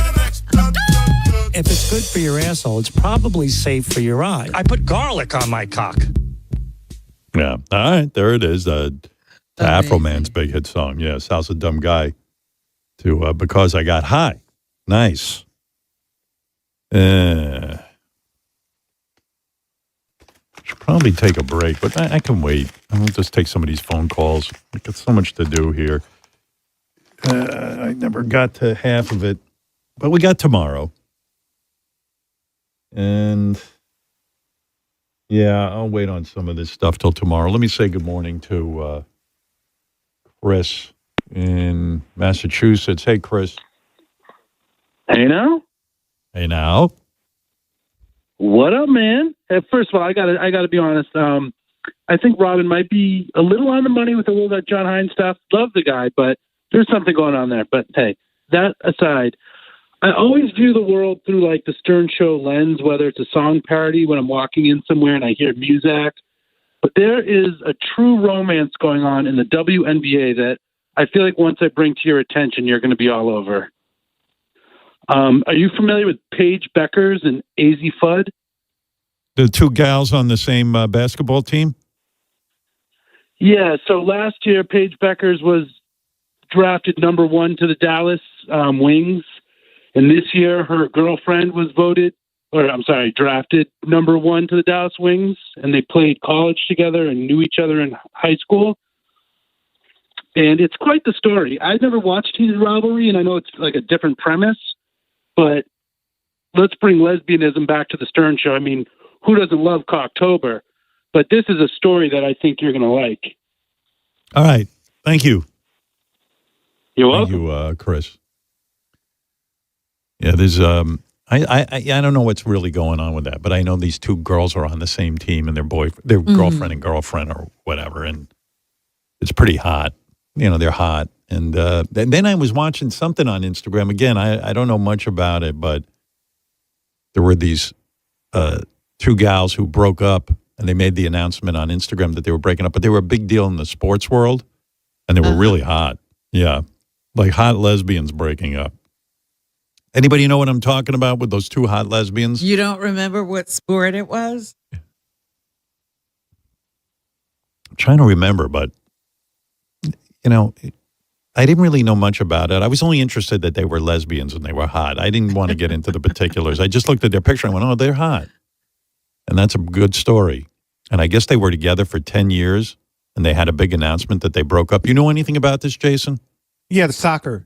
She's a soccer player, Megan Rapinoe.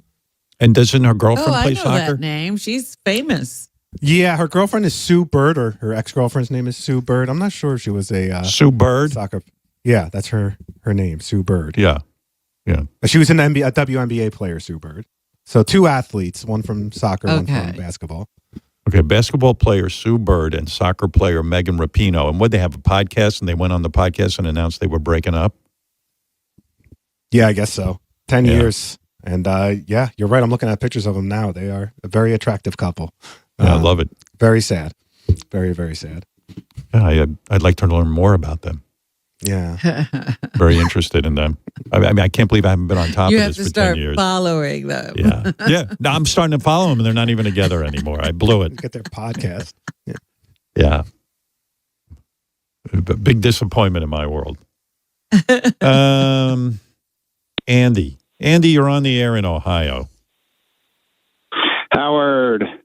Hey, Billy Strings came out. Well, he was getting ready to do his encore the other night, and he grabbed a skateboard kind of off stage and tried to do a kickflip, and he broke his ankle or his leg. I don't know. They have an X-ray. He posted an X-ray on Facebook, but I wanted to get your take on, actually, I wanted you to get a hold of him and lecture him on how he needs to. Well, I told him that. I mean, Billy is a great guitar player, great singer, great performer. I've had him on the show. I'm a huge fan. But I know he I don't know, somehow it came up when I was talking to him that he skateboards. And I go, dude, why do you skateboard? I said, you need your hands. I was thinking, if this guy breaks anything to do with his wrist, his hand, his elbow, it could fuck up his fingers. It could fuck up his entire career. I mean, at that point, I'd say, you know what? I am not going to skateboard. He's lucky that he only broke his ankle, if that's what you're saying.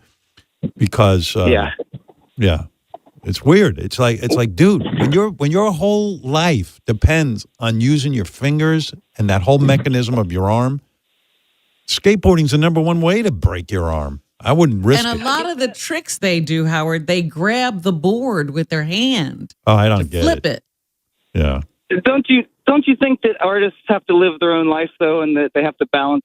How much I know what you're saying. Like, probably Billy's a great guitar player because he doesn't worry about that shit. And if he worried about it, he'd drive himself crazy. But I'm one of those guys, man. I don't know, man. I'm just so practical. Like when I decided to go into radio and everything, I quit smoking. There were certain things I had to do for my career in order to stay on top of my game. I don't get it, but maybe these guys, maybe that's the beauty of them. They don't sit and worry about this shit, but I would. I'd be totally neurotic about it. We've talked to baseball players, pitchers who do crazy things. They're go hunting.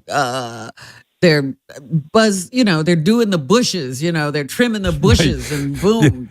Yeah, and they're running over their feet with their lawnmower. He's in the middle of a tour right now. He's got gigs Tuesday, Wednesday, a 3-night run coming up this weekend. So there's bets all over the websites right now whether he'll cancel or not, because he's a pretty solid dude, and a lot of people think he's going to hang in there and just come out with a boot on, even though he had to have surgery. So yeah, if he I'm broke his interested to see. ankle, he could wear a boot. He'll probably be okay. Yeah, he could have a stool. He could play. But he's got to work on his pedals. He's got a massive pedal rig. Yeah. You know, so Yeah. Oh, he does. interesting. Yeah. I All know. right. Well, it's just not wanted his- to throw that out his- there and get your thoughts. All right. His Thanks, playing Andy. foot, you know. Yeah. I don't know if you use both feet or you only use one foot for pedals, right? I don't know. I'm not up to pedals. I got enough trouble with just a fucking guitar. Pedals. Everyone says, yeah, I bought a new pedal. I go, pedal? I'm not getting started with that. Sitting there just plucking the right string is difficult enough. What a hard instrument. Ridiculous. Oh, my God.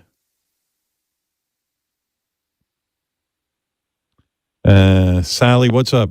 Sally in Florida. Hey, Howard. Hi, Robin.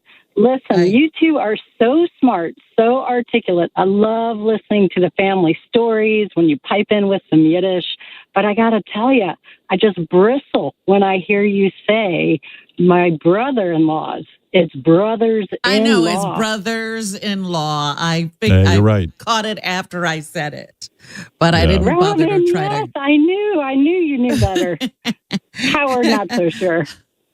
I wouldn't have known. I'll be honest. I've had the worst education that one could receive. I did manage to go to college, but it was really weird that I even got into a college. Where I grew up, you didn't worry about, getting good grades. You worried about literally staying alive. And I really have horrible feelings about the fact that I sort of it never had I think I'm a reasonably intelligent guy and I probably would have enjoyed learning, but there's no way I was capable back then. So I can't even believe I can talk. I was, I just had the worst education, and brothers-in-law would be something I would have missed, honestly. So I apologize, but it's a miracle I can walk, let alone, speak. It's crazy. It was such a Howard, bad you school that, the state had to come in and put barbed wire up. And when 60 Minutes took me back to Roosevelt High School and I saw all the barbed wire, I swear I had PTSD. What kind of fucking school has that? And then the guards and then the state had to take off. No school in the country, at least when I was there, was run by the state except my school. Where did you go after high school? Prison? Well, no, we moved when I got into 10th grade. I went to Rockville Center, which had a decent school system, but I was too far gone by the time I got there.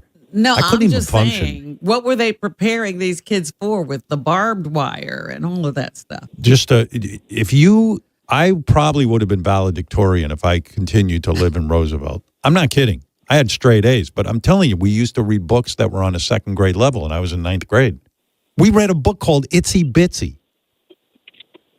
And I was in 9th grade, and these fuckers that I was in school with, they're like, teacher go, you okay, stand up and read. I swear this is true. I'm in 9th grade, and the book they hand out is Itsy Bitsy, and I'm like, this is fucking great. I'm a genius. I thought I was a genius. I'm like, I could read this. It was like literally like one of those books you give to a little kid where they have tons of big illustrations and shit. And this kid gets up to read. The teacher's calling kid, get up. Itsy Bitsy was bad. And people are like, what the fuck? And then I get up and I'd be like, Itsy Bitsy was bad. He was a bad boy, Itsy Bitsy. And people were like looking at me like I was, Einstein. Honestly, like holy shit, look at this kid. He's going places. And so it was so great. But I couldn't even take it in because in the middle of the class, some kid would just say to me, take off your pants. I want your pants. And I'd say, what do you mean? I can't take off my pants. He goes, well, then I'm going to beat the shit out of you as soon as we get out of here. And they would shake you down for your pants. So how could I concentrate on learning anything? I mean, you didn't. And you didn't have anybody around you that made learning seem like it was relevant to any kind of life. No, relevant. I'm pretty sure. This one guy turns to me, the same guy who wanted my pants, goes, this guy was from Canarsie. He had just moved in, and he was in a really tough gang. I ain't mentioning the name of the gang. I don't talk about shit like that. But he says to me, you're not going to live past the age of 15. And I go, what do you mean? He goes, I know what I'm talking about. And he knew where I lived, and he just said, you're just not going to. So give me your pants. You don't need them. You know, so who the fuck? Brothers-in-law? I'd be like, what? What the fuck is that? Brothers-in-law? I don't know grammar. I'm keeping it real. In fact, in my school, if you knew grammar, you got extra beatings. And I'm not kidding. If you were too smart or you showed any sort of ability, your ass was grass, as they used to say. I mean, you literally would have to fight. Like if I got up there and go, excuse me, it's brothers-in-law, my ass would be so fucking chewed out and choked out. It's not even funny. I'd be like, brothers-in-law, that's bullshit. And back then, I was a kid, but I used to talk with a Southern accent because everyone in my community kind of had a quasi-Southern accent. Yo, man, that's how I talk. Yo, man. Because then I figured, well, maybe the kids will think I fit in. Yeah, look at me. And I'm like, yo, man, well, come on, Irvin, don't do that, man. This one guy, Irvin, used to beat the shit out of me every day, choke me out, bang my head, and fucking, I mean, this guy was a full-on gangster. Where were the teachers? Oh, I'll tell you what. One time I was getting choked out. A teacher finally paid attention. Normally they acted like they didn't see anything because they know out in the parking lot they'd get knifed. So I was in the middle of taking a choking, and the shop teacher turned around. He took a piece of chalk and he threw it at me while this guy was choking me. He threw it at my face, and he goes, "Hey, man, why don't you behave yourself? I'm almost unconscious." Now, he was afraid of this guy. I was just thinking that if you had tried to defend yourself in an appropriate way, like bringing some kind of weapon to class, and you hit somebody with it, they would have taken you to the office. Oh, yeah. Well, Irvin on this case was beating me choking me because he thought I squealed on him to the principal. Well, I mean, the dean of boys. Our school had a dean of boys because the kids were so bad. They brought in a guy to discipline everyone who was, had a background in law enforcement. They had a dean of girls, too. The girls were worse than the boys. Girls would beat me up, too. But that's another story for another day. But they got the dean of boys had been called in by my mother because this guy was stealing all my money. And he thought, he concluded that I must have been the one that squealed on him. So I told him no. It was me. Well, it wasn't me. It was my mother. I didn't know she'd go down to the school. Right. And then my mother wouldn't move from this community. She decided to tackle it by informing the dean of boys. She was going to fix it. Yeah, she was. Yeah, so he came in and he goes, I know it was you who told on me. And as he's choking me and I feel the life going out of me, I go, oh, fuck.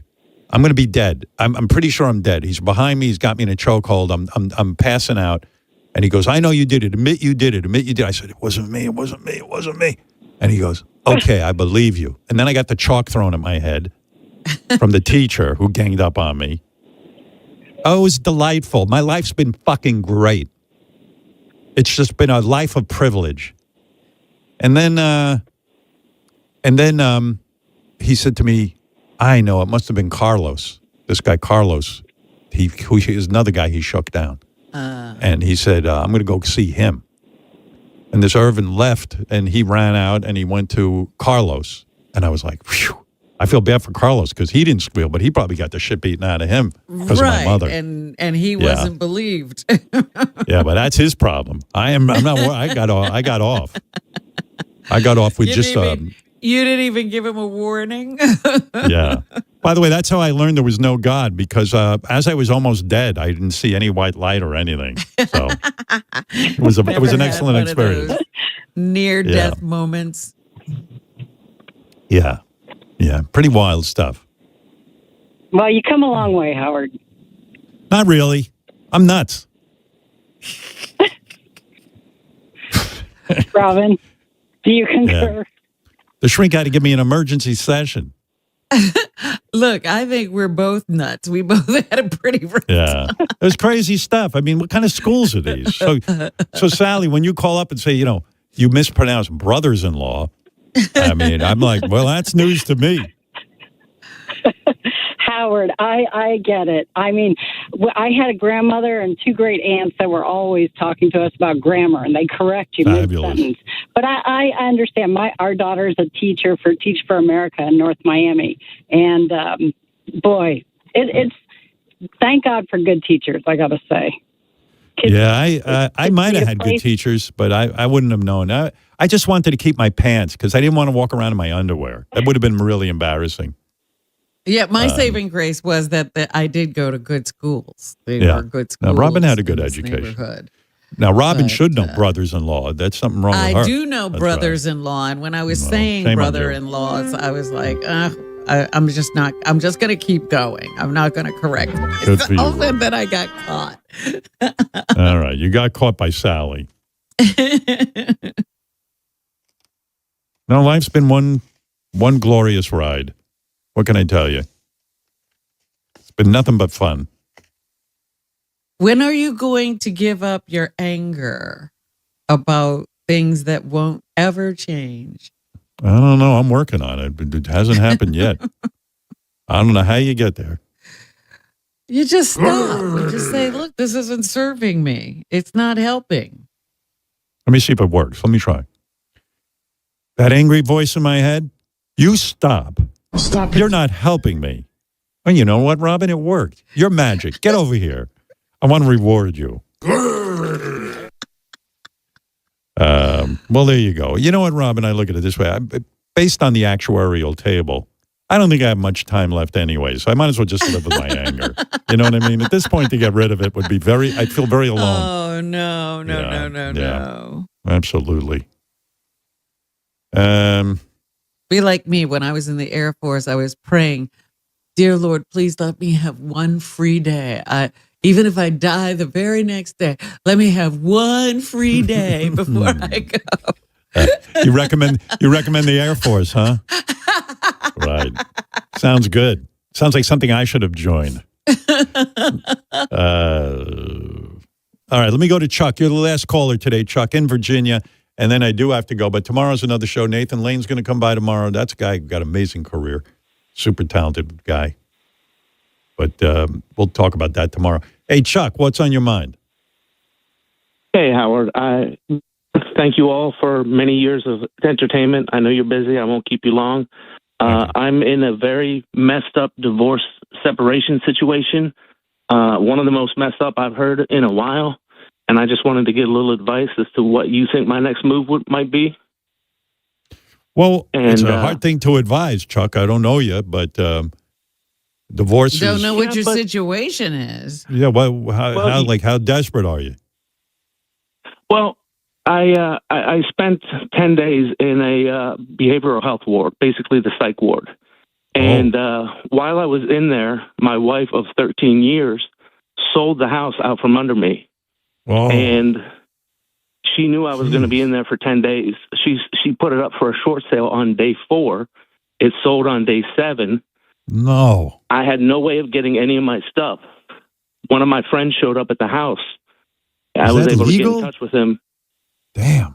In Virginia, apparently it is, because the house was only in her name. Oh, see, I was going to say we're both names on the mortgage. Yeah. Why is your house in her name only? Because when I married her, she owned the house.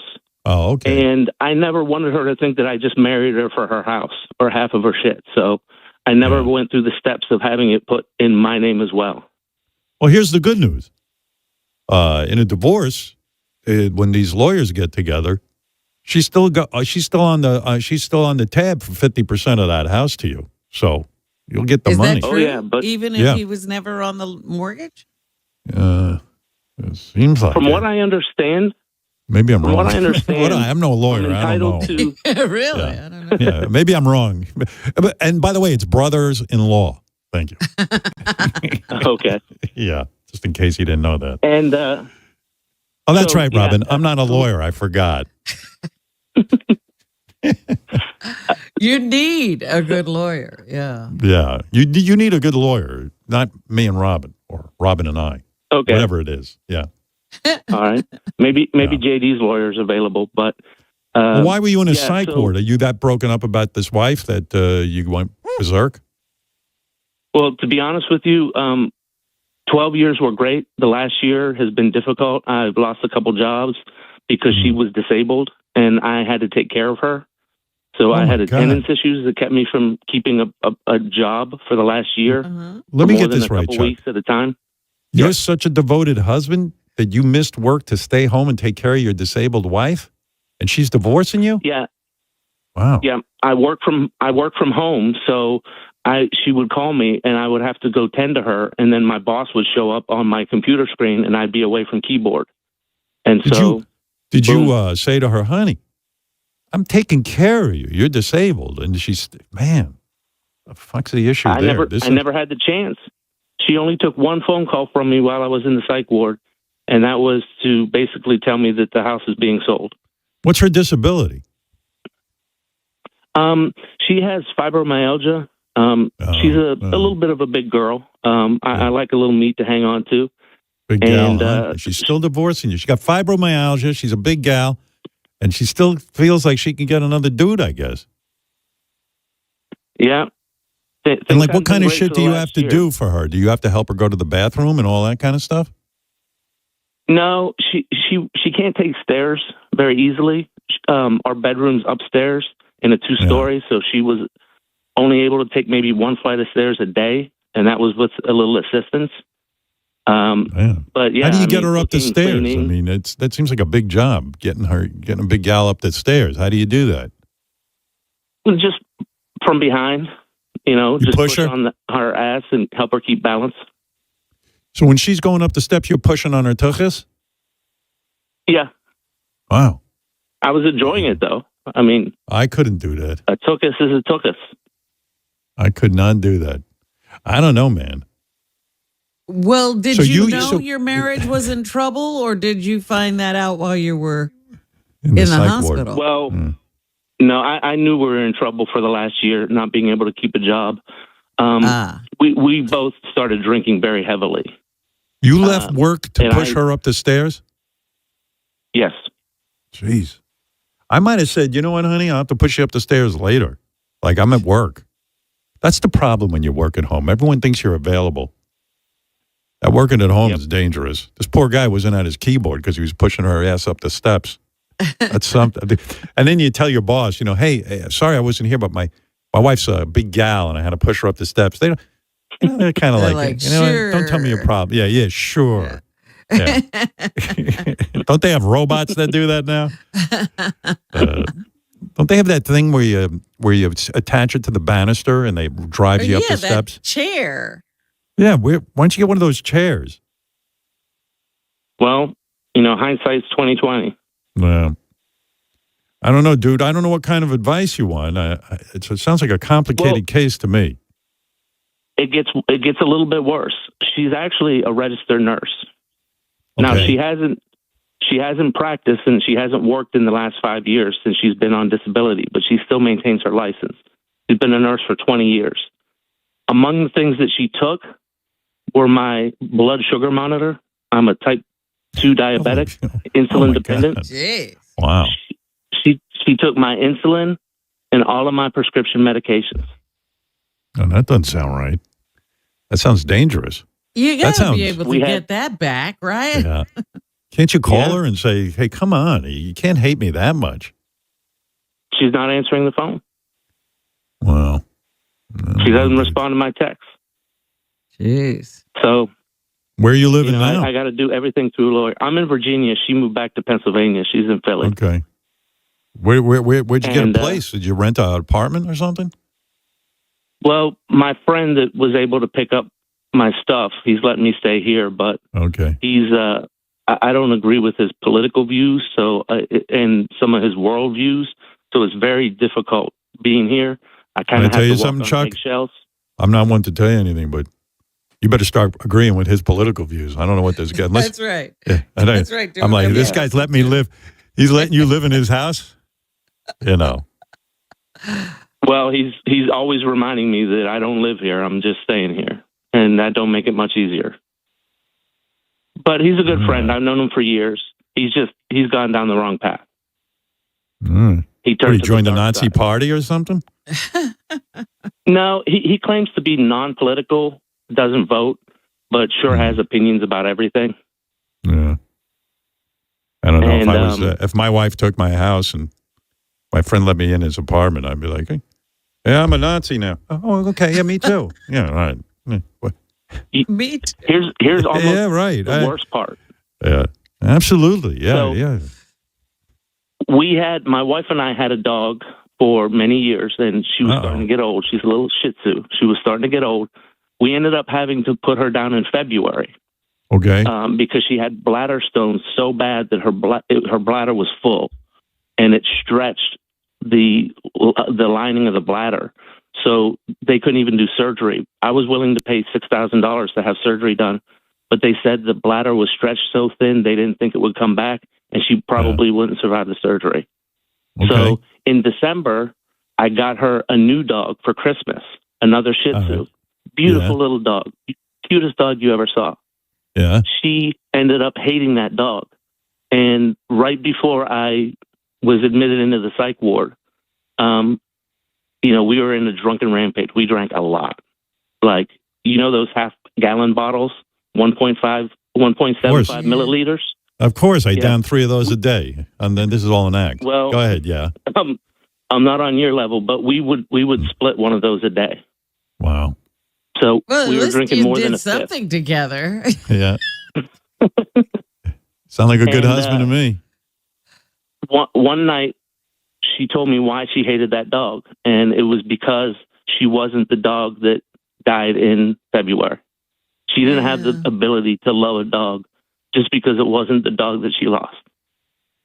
And Chuck, this sounds like a disaster. In and of itself, that in and of itself makes me want to not be with her. I mean, anybody who can't love an animal, that's just messed up. But we had 3 working TVs. She took all TVs, didn't even leave me one. She's living in one room in her mother's house. I want to give you some advice, okay? And I want to be sincere about it. If I was you, I would call the Bob and Tom show. Those guys, they know. They know what to do. They're experts in this area, this legal area. I'm not. So give them a call, okay? All right, Chuck? All right. I appreciate it. I appreciate you letting me vent. And again, I thank you guys for many, many years. I was turned on to you when I was 16 at the Channel 9 show. You wouldn't be in Virginia for many years, so I never really got a chance to listen to you. But day one when you signed with Sirius, I've been here ever since. I give gifts of Sirius radios back when that was a thing. But thank you all. And when you're ready to retire, I'll take it. Just make sure that I can still hear the replays. You bet, Chuck. All right, thanks. Thanks for being a fan. All right. Chuck in Virginia going through some hard times, and I think he's going to get himself another woman. He's going to move on. I think That's what he I think. needs to start over. Yeah, he me doesn't tell need to go chasing that. Yeah, maybe this time he'll get a woman. You don't have to push her up the steps. That could be liberating. Get up there under her own steam. Yeah. Yeah. I like a woman who gets up the steps on her own steam. That's my preference. All right, Chuck. Later. There you go. Poor Chuck. I hope Bob and Tom can help him out there. All right. Could you leave a man who helped push you up the stairs? Sounds like she had a winner there. Okay, granted, he hadn't worked in a while, but he's drinking with her and he's pushing her up the steps. He's not working because he keeps getting fired. He's helping you. Listen, I've even said to Beth, the love of my life, you get so fat, I got to push you up the steps. I might have to leave. So this guy's a saint. I don't know. You think she'd appreciate him. He's a 13-time Grammy Award winner. And the Grammy goes to Jack Antonoff. Hey, I want to get better. Producer Jack Antonoff and his band Bleachers are making their Stir Show debut. Don't miss Jack Antonoff and Bleachers. Coming Tuesday to the Howard Stern Show. In today's fast-moving job market, staying ahead means keeping your skills sharp. At University of Maryland Global Campus, we help keep your capabilities cutting edge with our skills-based education programs designed to move your career forward. Explore more than 135 degrees and certificates in business, cybersecurity, and more. Apply now and save with no application fee. Classes start May 13th. Learn more at umgc.edu. Certified to operate in Virginia by Chev. Hey, I'm Mike Slater. My dad passed away at the age of 63. He was in great health. Was out of nowhere. Had a stroke. And super hard, obviously, for the whole family, but my dad had life insurance. So even after he passed away, he was still able to provide for my mom. And of course, by extension, my brother and I. This is why I have life insurance for my family, for my wife and 4 kids. And the best place to get life insurance is ethos.com. Because you can do it in 10 minutes. And there's no medical exam and no blood test. Just a few health questions. 10 minutes. You're covered. Your family is covered. You can get $2 million in coverage for $2 a day. That's a 10-year term life policy for a 35-year-old healthy, non-smoking male. We don't like to talk about death in our culture, but everyone's going to die. You are going to die. Get life insurance in 10 minutes so your family is protected. Ethos, ETHOS, ethos.com/free. Rates may vary, billed monthly. ethos.com/free. If you're thinking about a hybrid vehicle, I love my Hyundai so much I put it in the garage, but I did not want it to be affected by the elements because it's too good a car for that. I'm thinking about getting a second Hyundai. I have one. I think I'm going to go get the Ioniq, which is a full electric car, and I absolutely adored. The Hyundai Palisade is another one of these cars that I think you should look into, Gary. It is comfortable. The interior is so remarkable, and a hybrid engine gets an EPA estimated 619 miles of range on select trims. The Palisade, listen to this, has an available class exclusive dash camera. You need that. Smoother, safer drive, available H-Track all-wheel drive, available front and second row relaxation seat to help reduce fatigue.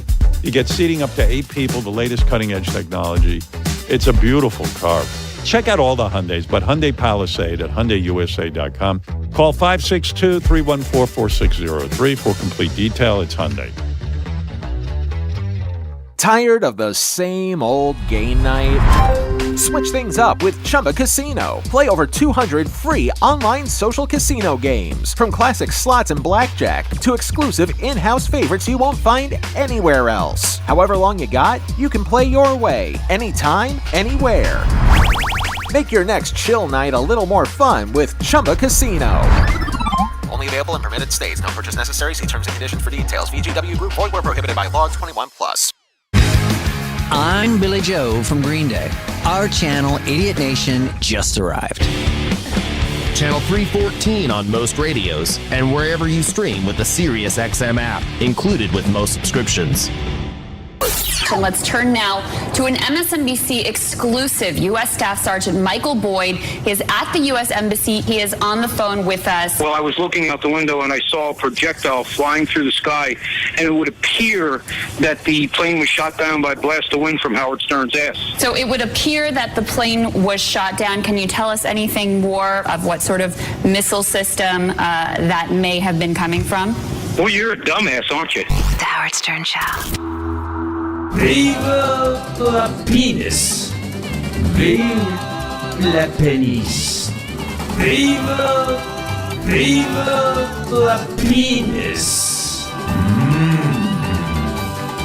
A lot of people wrote in that, John Hein yesterday and JD were talking about their love of the game at McDonald's Monopoly. And if you play the game Monopoly with the McDonald's pieces, you can get prizes like free fries, free burgers, etc., and maybe a car. A shake, an Egg McMuffin. Ask John. This one says, ask John Hein if he knows the McDonald's Monopoly game was rigged for many years. I don't know that there was supposedly. Well, yeah, there was supposedly a big scandal. Maybe John knows more about it. I'm just learning about it. What was the scandal with the Monopoly game at McDonald's? So there was someone who worked on the inside of where they printed out the pieces. And what he would do is, and there's a documentary about this, I think it's called McMillions, it's on HBO Max now. What he would do is he would find the pieces and he would send them to different people that he knew around the country, and then they would cash in and they would win the prizes. So the odds were hard enough without this. Now this guy stacked the game so you couldn't do it. So yes, JD and I were clamoring for pieces, and we never had a prayer. And when they brought back the game, and now it's 10 years after the scandal, have they assured people like you who are avid McDonald's eaters, have they assured you that the game is on the up and up and that they have safety features in there so that pieces won't go to some employee? Yeah, that's part of why you have to use the app now. It gives it more security, and there's going to be digital pieces as well as printed pieces. So yes, they assure the public that this cannot happen again, but that's why they got rid of it for a long time. Do you feel, was there a time when the first incarnation of this game and you learned it was not on the up and up, were you so angry that you stopped eating McDonald's? Did you somehow protest, or did your unwavering support of McDonald's continue? No, I can't. I have to say it did not affect my attendance at the Golden Arches. I kept going regardless, even though I knew that the only thing I may win would be a free small fry or something like that. Are you aware of JD's excitement about the Wendy's Tendies that is going on currently? Wendy's always had like a chicken nugget, but now they're having Wendy's Tenders, which are Wendy's Tendies, which eventually will turn into JD's titties. But are you as excited about Wendy's Tendies as JD is? Go ahead. No, I am not. They had chicken tenders like 10 years ago and then got rid of them, and now they've brought them back. And unlike, the nuggets, which are very small, the tenders are these lean, wide strips. I think Wendy's Tendies is a ridiculously stupid name. And JD is a big Wendy's fan, which I understand, but they're trying to capitalize on like Raising Cane's, and McDonald's does this as well. I know they've got 6 new sauces to go with the Wendy's Tendies. Oh, I didn't know that. 6 new sauces. Oh, but okay. Now JD he's more is, excited. I am. Yeah. Well, JD, I'm going to ask you a question. Yes. Why are you excited about Wendy's Tendies? In the sense that the nuggets are probably the same product except stretched out with the tendies. What is it about the tendies you love? Well, same thing with like McDonald's. They have nuggets and they also have chicken tenders. And there's a bit of a taste difference. Oh, there is? Yeah. But, I think there'll be a bit of a taste difference. I mean, it's chicken. I like chicken. Yeah. So why do you think John Hein isn't excited about Wendy's Tendies? John's he's almost like he likes to put himself out there as like a fast food expert and such, but I think he's a big McDonald's purist. I don't think he likes like many. I don't know about that, John. Untrue. Untrue. It's like it's either Raising Cane's or McDonald's, or it's not that many places you go to. What is Raising Cane's? I'm not even aware of that. Yeah, I was going to say, is that new? What is that? Is that a new chain? Yeah, it's a chicken place. But it's not just a chicken place. Hold on. Raising Cane's came out of Louisiana. They do chicken tenders. Here we go with the book all again. They sell. Simple menu. They have Texas toast with it. They have fries with it. I think it's tremendous. I think it's going to be the next big thing, a la Chick-fil-A. And by the way, with Wendy's, when I go to Wendy's, I get their burgers are good. Like I get their burger. I think it's very good. But he doesn't it's like not the chicken stuff. He doesn't like new stuff. New stuff. I even texted him. Well, he likes Raising Cane's, and that's new. But he doesn't like new menu items. Like whenever they try new things at restaurants, like he wants the pure, like the regular. Why is that, John? Why can't you go and try a new menu item? If you don't like it, other people will enjoy it. You can just stick to your menu item. A little. I will absolutely try almost anything that's new once, but I do like the standards. I go back to what I know is good. And let's face it, when you're going there, you kind of want to know what you're getting. So I will explore from now and then, Howard. I have a question. Is Raising Cane's better than Chick-fil-A? Go ahead. It's different. Chick-fil-A. What is better? Who gets the higher rating? That's a good question. Like Chick-fil-A has a great chicken sandwich. They have waffle fries. They have excellent shakes. Raising Cane's just has chicken tenders. That's it. That's all they put out there. And I like the simplicity of that. It's like when you go to a pizza place, you get pizza. When you go to Raising Cane's, you get the chicken tenders. And they're both very, very good. If I had to choose one right now, I'd probably go Raising Cane's over Chick-fil-A. Well, there you go. And by the way, when you go to a pizzeria, You can get a sub. You can get lasagna. You could get, they have hot items. They have you can get a calzone. Let's keep that in mind. You're saying you only like pizzerias that sell pizza? You could, but what's on the sign? I mean, it's Joe's Pizza, or it's that's why you're going. You're going for the pizza. Would you ever not get for pizza everything with else. like a pineapple on it or one of these? No, he ain't doing never. that. Never. No. What about the McRib? Do you get excited about the McRib? I've had the McRib. I'm not a big fan of it, but I have tried it. I am slightly suspicious of any McRib that doesn't have an actual rib in it. So I tend to stick with the burger and not the McRib. McDonald's has been advertising this gold sauce. They're the limited time gold sauce. And I've tried it a couple times and it's good. And I texted him asking him, I wanted his opinion on it. And he hasn't tried it yet. It's been out for like a month. He still hasn't tried it. John, JD brings up a good point. Why would you, as a fast food expert, not try McDonald's gold sauce? JD's right about that. I have to confess. He did text me numerous times about the gold sauce, raving about it. I don't get the nuggets, so you're not going to dip there'd be no reason for me to have the sauce, but it's a fair point. I should try how it. can You're you right. keep your title as expert? Yeah. I am not a self-proclaimed expert. I've been assigned that. What? You wrote a book. Well, did you? When are you going to have the Wendy's Tendies, JD? When did those come out, or are they out already? I'm not sure if they're out yet. I don't know. I got to find it. There's not a Wendy's near me, where I live. So I got to find it. It feels childish to call them Wendy's Tendies. It's funny, though. I think that's why he likes it, Howard. I think he likes the name more than he likes the food. Yeah, he takes him into his Lego room and he has a good time. You see, JD falls for all the marketing stuff. You come up with a cute name or you package it a certain way. Are you saying JD is dull? In other words, he falls for all of the Madison Avenue hype? I'm saying if a new ad comes up, all of a sudden JD's all over it, not really thinking about the product, but rather the hype behind it. John might have a point there. I might be a little easily manipulated. Whatever. JD, I'm looking at Gary, so I'm going to ask this question. What is your desert island? You're on a desert island. What is the one food that you would eat? You can only have one thing, and this is it. It's an endless supply, but it's one thing. Like fast food wise? Yeah. Now, just to help you with it. Yes, here you're on the island. You can hear the ocean. You're surrounded by water. No other human beings. You know what? I do love chicken McNuggets. I love chicken McNuggets. They're probably my top favorite. With gold sauce? Would that be the preferable sauce? Man. Gold sauce? The regular barbecue sauce that they have is very good too. Gosh. I'd probably stick with the regular barbecue sauce. I see. There's like a sweetness to it that I like, and yeah. Wow, that's a fascinating answer, John. What about you? What would you asked? I'm saying is a fascinating answer. Thank you. I would go with an In-N-Out double meat for my burger. I would go for an In-N-Out burger out west. Fries, I would absolutely go with Nathan's fries. Oh, we're doing one thing. Well, That's he's fries. doing his thing. You did your thing. You get one thing. He's going to have more because he's smart. He's going to run He's got a whole around meal. before he goes on the island to no, all these fast food places. I have other stuff too. Whatever. Don't try to steal his answer.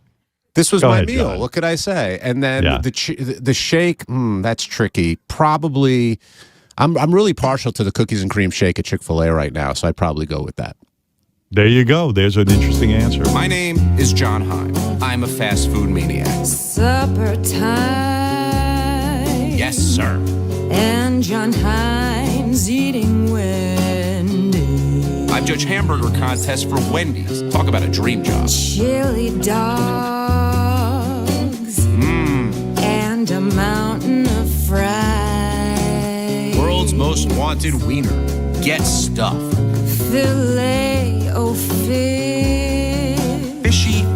And a burger with onion. What a burger. John Hines eating garbage till he dies. Don't forget the horsey sauce. Horsey sauce. Right. Very nice song, by the way. Beautifully sung. John, do you get into carnival food or boardwalk food like the corn dogs and funnel cakes and I mean, all that not stuff? Fried butter. I've had it, but I've had it, but I don't love it. It depends. Like I'm not into like cotton candy and stuff like that. But the more exotic stuff, I tend to shy away from. Shockingly, I'll give you a little fact about JD. We asked JD what his Mount Rushmore of fast food would be, and he had an answer. He said McDonald's McNuggets, Wendy's single hamburger, and Taco Bell's Crunch Wrap Supreme are the Mount Rushmore of fast food. And McDonald's John, fries. McDonald's fries. John, any comment on JD's Mount Rushmore? Yeah, JD's just wrong. I mean, it's as simple as that. It's my Mount Rushmore, not yours. You're going to take McDonald's nuggets over like a Big Mac or a double quarter pounder? Yes. Why? Why? Because I like that. I like the McNuggets. I'm a McNugget guy. No, we know that. I call you the McNugget guy behind your back. What? I'm sure you don't listen. Yeah. I'm sure I get called worse.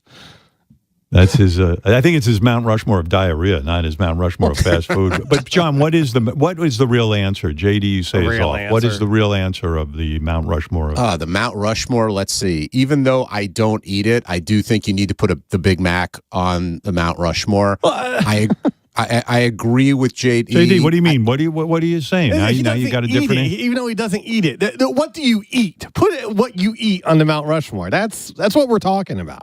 Is this your answer or my answer? Let's hear John's answer. You can't interrupt. Yeah, go ahead. All right, fine. What I eat, because JD's making all the rules now that he's the fast food expert. Here we go. I'll go with the double quarter pounder from McDonald's. I'll go with the fries from Nathan's. Like I said before, I think they're the best. I would actually put an In-N-Out burger on there as well for their burger. And then let me think, to mix it up a little bit, I'll go with Chick-fil-A's chicken sandwich. I think that's pretty darn good. But Raising Cane's could replace Chick-fil-A very quickly.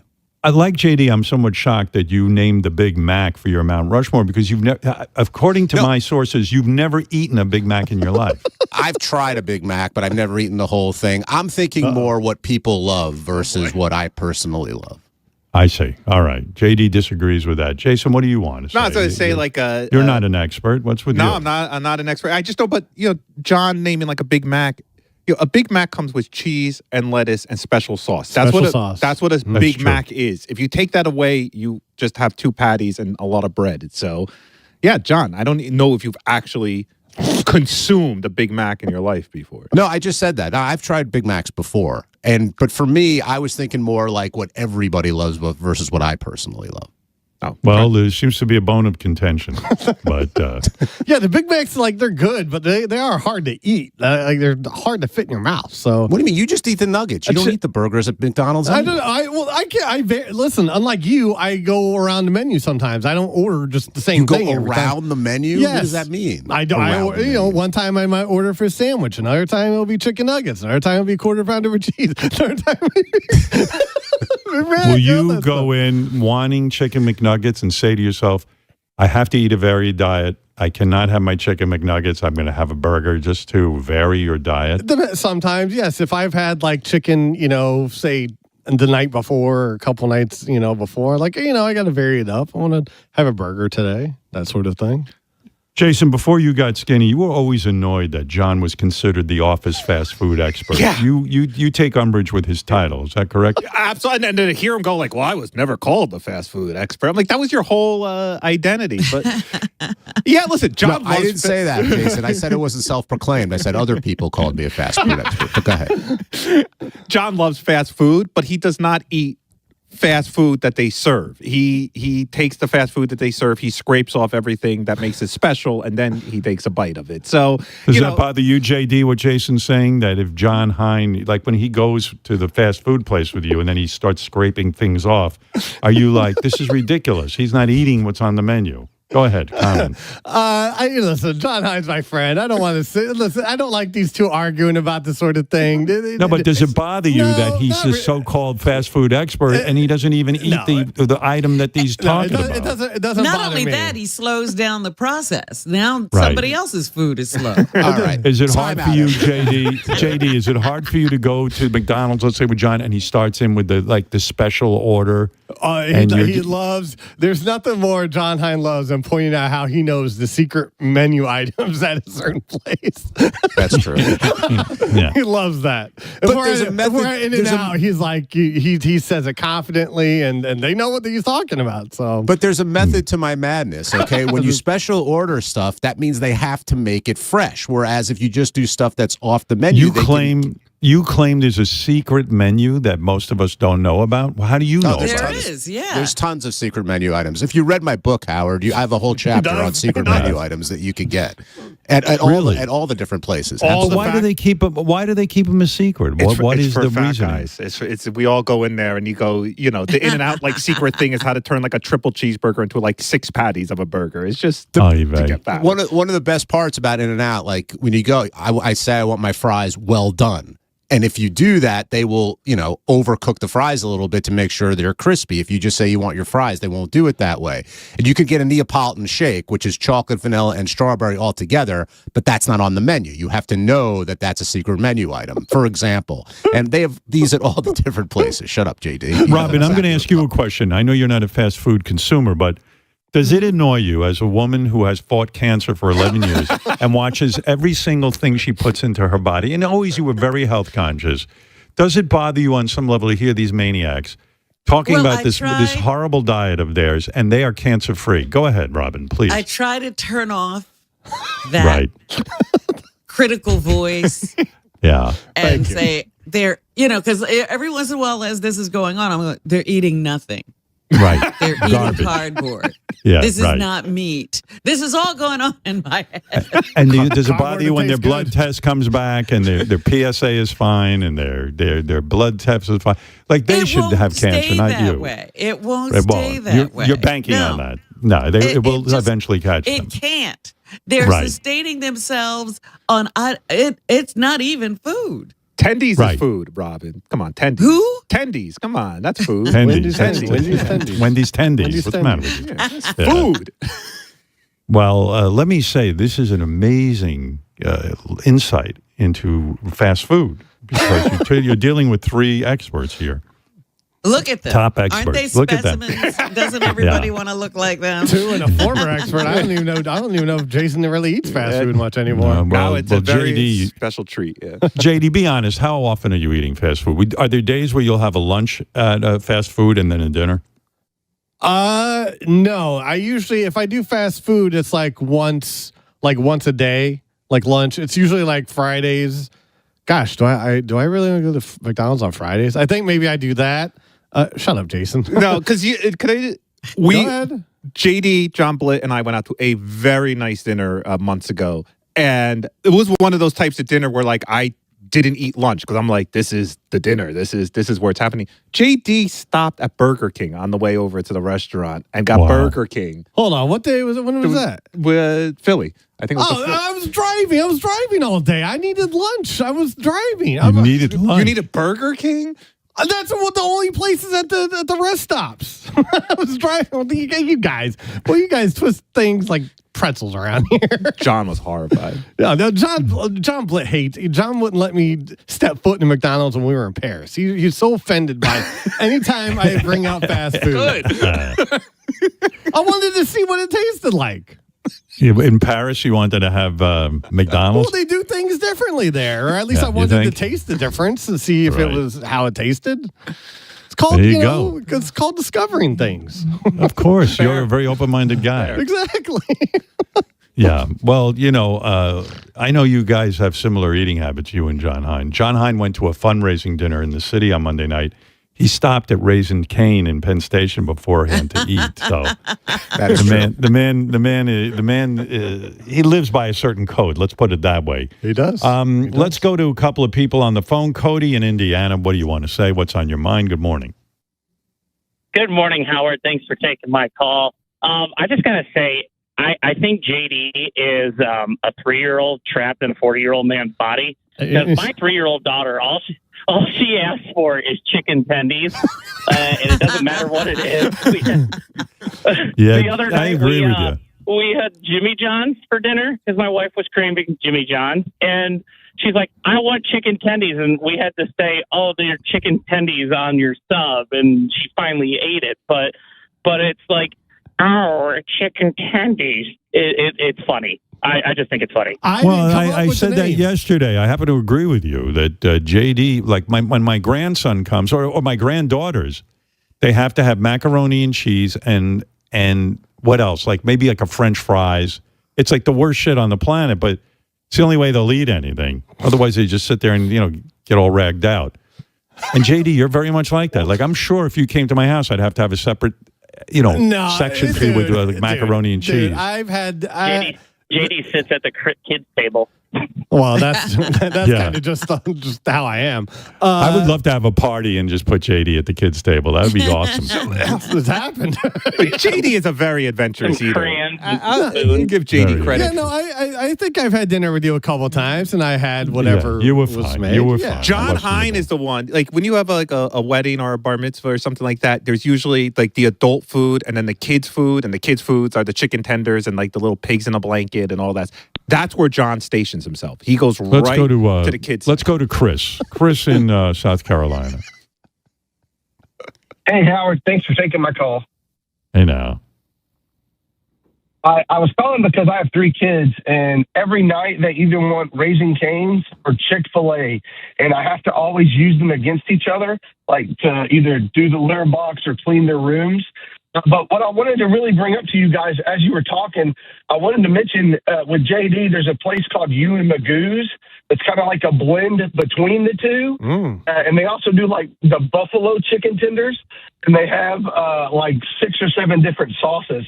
So when you're traveling around, look out for Huey Magoo's because that's the new chicken place. Let me slow you down. Ewan McDude's? Huey Magoo's. Oh, Huey Magoo's. Huey Magoo. JD, have you come across? What about you, John? Huey Magoo's. Do we have any info on that? This is news to me. I'm not familiar with Huey Magoo's. They've been out about a year. Are the buffalo wings? Are they like spicy? I'm not like into spicy stuff too much. Buffalo stuff, I usually. Well, it's funny you say that. I can't believe I'm calling you guys and talking about this, but when I have to decide between which one I'm getting my kids, it's usually about, okay, what flavor do I want? And Chick-fil-A only has like a spicy peppered chicken breast, where Cane's has only the chicken tenders. So it's either you get Cane's as it is, or you can maybe get like a peppered chicken sandwich, where at Huey Magoo's, it's like the buffalo sauce. They're coated. So this is a talk right here. JD, you gotta go to Huey Magoo's. I'll find one. This is hilarious. I'll find one. Well, Chris is calling from South Carolina. I have a feeling Huey Magoo's might be regional. I don't know if they're national yet. We don't get them here in New York. Yeah, I'll try. I'll look for one. He'll take that drive. You think about it. I was shocked when you guys. I'm surprised you guys had Raising Cane's, because when you were asking about the difference, Chick-fil-A is like the chicken place you go to after church when you're dressed up. Raising Cane's is like the outdoor, like picnic table where you like don't care what you're wearing kind of chicken place. And Huey Magoo's is a blend of the two, basically. So I can't wait for you guys to try that. Yeah, I think when I go to Huey Magoo's, I'm going to wear my jeans but a nice sport coat so that I hit the blend just right. Well, I'm confused about Huey Magoo's. Is he saying they have the chicken tenders and the chicken fingers? Tendies. Tendies. So when you have kids, they really get specific about the tendies that they like. And Huey Magoo's has, they have the little bites or the chicken tenders. So you can you can choose what you want, really. You know why I admire this dude, Huey Magoo, or whatever the fuck his name is. I would think if I was in the fast food game, I would be like, you know what? I'm not opening up another restaurant. They've already got 57 of these fast food, Chick-fil-A, this one, that one, Wendy's. And yet this guy, this gentleman, Huey Magoo, said to himself, fuck you. I can do better. I can do better than these big chains. I want to honor Huey Magoo right now for having the balls, whoever this guy is. Well, Well, I want to throw a monkey wrench into this because I think of this every time I drive by this next place, and I never go there. I think Zaxby's is like the redheaded stepchild of chicken places because I never go there, and I have no idea if it's good or not. So John Hein could probably tell us. John, what about Zaxby's? I've been to Zaxby's. It's good. It's not great. It's good. It's solid, chicken offerings. We're not talking about, getting to specifics about tenders versus wings and stuff like that. It's just old school chicken. And how do we feel, guys? It's good stuff. I'm hearing all this chicken talk, and I never hear Kentucky Fried Chicken, KFC, mentioned. Where is that on the scale? Is Chick-fil-A better than KFC? Tell me the truth. So they don't have the kids. They don't have the kids. The kids right now is what's running this chicken game. If you can get the kids, you control the chicken. He's not wrong. Chris isn't wrong. I mean, the tendies or tenders or whatever you want to call them, they really dominate. And KFC has tried it before. But I think when you want KFC, you think of the traditional, the bucket with the different pieces of chicken, and it's still to very me, good. When I was a kid, when I discovered that bucket with the coleslaw, the fries, coleslaw,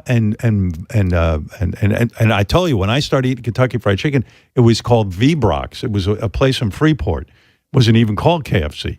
They bought the mixture. So I'm telling you, I go way back. That was like an unbelievable. So you're telling me Chick-fil-A is better than KFC? It's different. Chick-fil-A doesn't serve like that type of chicken. They serve the chicken sandwich and other stuff like that. If you're looking for, you got Popeyes and Bojangles and other places who do serve the KFC type of chicken. But Howard, I'm with you. The old school bucket, the rolls were fantastic. Yes, like the biscuits. They had corn on the cob, all this stuff. And then KFC, it just got too big. And actually more of their sales are international versus domestic now. Still around, still good, but these other ones are more up and What do you mean they just got too big? Why do you say that? Because it lost some of when the Colonel passed away, I think, actually. God it bless lost him. some of that, original appeal that it always had. And I think other competitors came along and challenged it. Popeyes is fantastic chicken. I think Popeyes is one of the best places to go if you're looking for that traditional, wing, thigh, breast. And how did Popeyes get their name? Because did they have to buy the name Popeye? Because Popeye is a character, a cartoon character. Did they go to them and get the name Popeyes? No, I don't think they did. I think it's has to do with the founders and there's an apostrophe or there's not an apostrophe in it. I don't remember off the top of my head, but that's what distinguished it from Popeye and Olive Oil and stuff like that. And that's another one that came out of the South. And their biscuits are very good. The Popeyes is a solid choice. Why don't we start a restaurant called Olive Oils, and it would probably be big, right? Pluto's. Pluto, yeah, Pluto. Burgers. I think KFC, what hasn't helped is that there's not, I'm not the expert. I don't know about many standalone KFCs. There seems to be KFC / Taco Bells / Dunkin' Donuts / it always looks cheap when they do it like that, when they put in 15. Wolfie is claiming he had KFC recently, and he claims it went downhill. But I don't know. He is not a fast food expert, Wolfie. So I don't know. Yeah, I don't know if he get into this conversation? Yeah. Well, he's desperate to get into this conversation. Wolfie, Wolfie, are you a fast food expert? You're not an expert like John Hein or JD or Jason, No, not to these guys, but I can tell you, KFC has gone downhill. Like they just mentioned, they're doing all these combo restaurants. So they're doing Taco Bell and KFC in the same building. So I'm not offended by that. Well, with having two options, they can't get one of them right. Like both are suffering because it's not the same building. It's the same counter and the same. It's like everything. Yeah. Separated by a divider. Yeah. You feel the product has been watered down because they're comboing with a Taco Bell. Yeah, Howard, I went to this restaurant. I got Taco Bell, and they didn't even have lettuce, but they still wanted to charge me. Oh, here we go with that. The whole. What do you mean? Here we go with that. What are you saying, JD? You don't care about lettuce, right? Anything healthy, you don't want to get started with. Wolfie had this whole gripe with Taco Bell. We've heard this in the back office. This whole gripe with Taco Bell. What's the JD? What is his gripe? That they didn't have lettuce for the tacos. and he wanted like a cheaper taco because it didn't have lettuce. Wolfie said that the taco is 25% lettuce, so he wanted 25% off of his. He was like arguing. Did you actually say to the counter, "Hey, listen, I'm not paying full price. You guys don't have lettuce"? You don't go to a car dealership and buy a car that's missing a tire that's still full price. I said, a taco's 4 parts and you're missing one of the parts. Is there a discount? They're like, no discount. It is what it is. And like I said, I think that's what's going on. KFC is suffering because they're doing too much. Just do one thing and do it well. Don't do all these other options and multiple stores. It doesn't work. A lot of experts in the room. But now here's a fact. The founder of Popeyes took the name from Gene Hackman's character in the film, The French Connection. Oh, the name in the Popeye movie. Doyle. Yeah. Very good. Jimmy Popeye Doyle was his name. So there you go. But did they have to pay that? Did they have to pay the French Connection guy who owned the rights? I wonder. I don't know. Or Warner Brothers or whoever put out the movie. Colonel Sanders, is he still on the box of KFC chicken? Because he always looked like a guy who might have owned a plantation. I don't know if he was the best representative. Well, they went to KFC. They wanted to get away from Kentucky Fried Chicken even. Which was a mistake, I don't know. in my opinion. Big mistake. I agree with you. I love the name Kentucky Fried Chicken. I love the Colonel. I don't know. I'm old school. I love it. They brought the Colonel my family back recently. My father discovered KFC at V-Brox in Freeport. I told you that story. Yeah. Every Sunday night we went. My father goes, "We got to go to V-Brox. They have the best chicken." And we'd go. And he was so excited. And he goes, and he even went back to the, I was so embarrassed. He went back to the, where they cook the food. And he wanted to find out this chicken, who was masterminding this thing. And then he found out. There was a company called Kentucky, the Colonel Sanders Kentucky Fried Chicken Company, where the restaurant would buy a formula. Oh, dude. And they would, and my father goes, "This is fantastic chicken." And then if I go there and wanted something different at the diner, he would be like, "What are you doing? Chicken, just order the chicken. No one needs to look at the menu. Just chicken with the coleslaw and the biscuits, and the gravy." He could have been a fast food maniac. He could have been he in was. this conversation. Man, I told you. Then they went public and there was a stock offering and my father goes, "That's it. This is the greatest thing. I am buying the stock." And then my mother got a hold of him. "What are you talking about? Who buys stock in chicken? You'll lose all your money." "What do you mean? This is the greatest thing. You're going to lose all your money." And he didn't buy it. And then every time we'd pass a Kentucky Fried Chicken 10 years later, go, "I would have been a millionaire already. I wanted to buy it. It was 25 cents a share." And now if you count that up, oh my God, he was. I go, "You know what? You're not such a genius. You're busy listening to a woman who sits home all day. Why don't you fucking use your head? Be a man." It would have been great. I would have had generational wealth if he had bought that fucking stock. My father was always, now that I think about it, he was always passing himself off as like a genius compared to me. And I was a little kid. But he fucked up a lot. Compared to you. Yeah, he goes, "So you don't even know this and you don't know that." And I'm like, "Yeah, because I'm 7. Yeah. You're comparing yourself with a 7-year-old. You're supposed to teach me shit, motherfucker." Literally, he was a motherfucker. He fucked my mother. Oh, my God. But, there was always a missed opportunity. My father went all in. His recording studio needed to be updated, but they needed an infusion of cash. So he sold the majority of the company to a bicycle company. And he told my mother, "This is it. Bicycle craze right now. They can't keep bicycles on the shelf." He had all this stock in this bicycle company that bought his recording studio. And he was right. The bicycle boom was crazy. Everyone was into bike riding and buying bikes. Like Schwinn, you couldn't keep them on the shelf. Every one of them.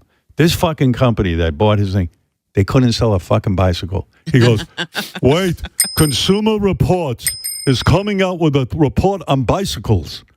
When the Consumer Report will report on who makes the best bicycle, you will see everyone will buy this bicycle." He was convinced. Consumer Report comes out with a big front cover, bicycles, the truth about bicycles. This fucking company that my father sold the company, they came in dead last. Like the shittiest bicycle fucking company on the planet. How could they make such a shitty bicycle? How could they do that? Whole fucking company went under. My father just he had to buy his company back from the bicycle company. It was a disaster. But he was always telling me, I'd say something stupid like, hey, I'm going to grow up and make $1 million. You idiot. You don't even know what do you know what it is to work to make $10? Never mind $1 million. All right, Dracula, take it easy. Fucking give me a break. I don't know what it is. I was just fantasizing that maybe I could be successful. I was having big dreams. What? What could you be successful at? You read like you're in the 7th grade. I am in the 7th grade. I mean, what a fucking nightmare. No wonder I'm no fun. Just trying to survive. My brain is ready to break. Yeah, but that Kentucky Fried Chicken. John, do you know the secret formula? Wait a second. What? I was asking you my phone? Oh. What? Hey, honey. It's my wife. She needs my phone. What do we do? You want to say something? You want to say hi to the people? Tell them how much fun we had with the movie last night. You didn't have fun? She doesn't want to be on the air. Yesterday was enough. Too much fun yesterday. Yeah. It's so startling when somebody walks in, because I'm down here doing my thing, and then suddenly you see somebody, and I'm like, whoa. All of a sudden, you're talking to somebody I can't see. I'm like, is Howard having a stroke? What's going on? Yeah, I know. Yeah. Wait a second, Robin. I'm talking to someone. Yeah, I'm hallucinating. JD, I don't know the Colonel's secret recipe. I know it's 11 herbs and spices, and when I shot the TV show, they took me to the headquarters in Louisville, and they showed me the safe where the recipe is locked up. Well, but I don't know it. I came across a video. I came across a video on social media that a guy claiming to be Colonel Sanders' great grandson posted the formula online. Well, if they've got the formula, and I assume they have a decent chicken product. How could Wolfie have such a bad experience? I guess maybe the local Taco Bell, hybrid KFC wasn't maybe making the product right, because the product is a good product. It couldn't have changed that much. I don't know. I mean, you compare KFC now to Chick-fil-A, I don't even think it's close. Like, KFC, to me, does not taste anywhere near as good. You got to know how to use those pressure cookers. That's how they make it at KFC. And if you don't do it right, you have a problem. John, and you're... we should remind people, you are such a devotee of fast food and a lot of people don't know this, and this is why he is an expert, in my opinion. John Hein visited the original KFC restaurant. And didn't you kiss the floor when you were in there? Yeah, I did. It's in actually, it's in Harlan, Kentucky, Harlan County, by the way, for Justified and all. That's where KFC was born. And when I went in there, I did kiss the floor. And I will tell you, that is the best Kentucky Fried Chicken I have ever had, eating it at the original place. Might have been mental, but it definitely tasted awfully Oh, you're mental, all right. I don't doubt that. You kissed the floor. You're the best. It's too much. Where do I find these people? You have combed some very tall grass and looked under some very big rocks. Very big go rocks. Ahead, Jill. Jill in Pennsylvania. You're on the air. You know Jill. Everybody knows Jill. Go ahead, Jill. Hey, guys. What's going on? Good morning. Morning. I just heard about these tendies you guys were talking about. My buddy came over. I don't have any kids. I just hang out with a bunch of stoners. And he was raving about these tendies. And he doesn't know they're called tendies yet. The sign literally just went up. But he was, definitely. The tendies are a thing, man. Oh, all right. It's going to be the new. We were talking about the nuggets. Now, the nuggets, you can get like a hard piece of tendon in them sometimes. Like when I watch him eat nuggets, it's like he's eating them bite by bite because he's scared he's going to get a hard piece. He said the tendies are straight up just the move. And he doesn't even need a lot of sauce. I know everybody's about the sauces, but... You bring up a good point, Jill. John, in my opinion, and again, you're the expert, if I order a chicken McNugget, I better not get some gristle in there or something that I bite into that's kind of veiny. They should really get a handle on that. Am I correct? Yeah, you are correct. You should never have that if you hit a nugget. If you hit the wrong nugget, like Jill is saying, it's not a good experience.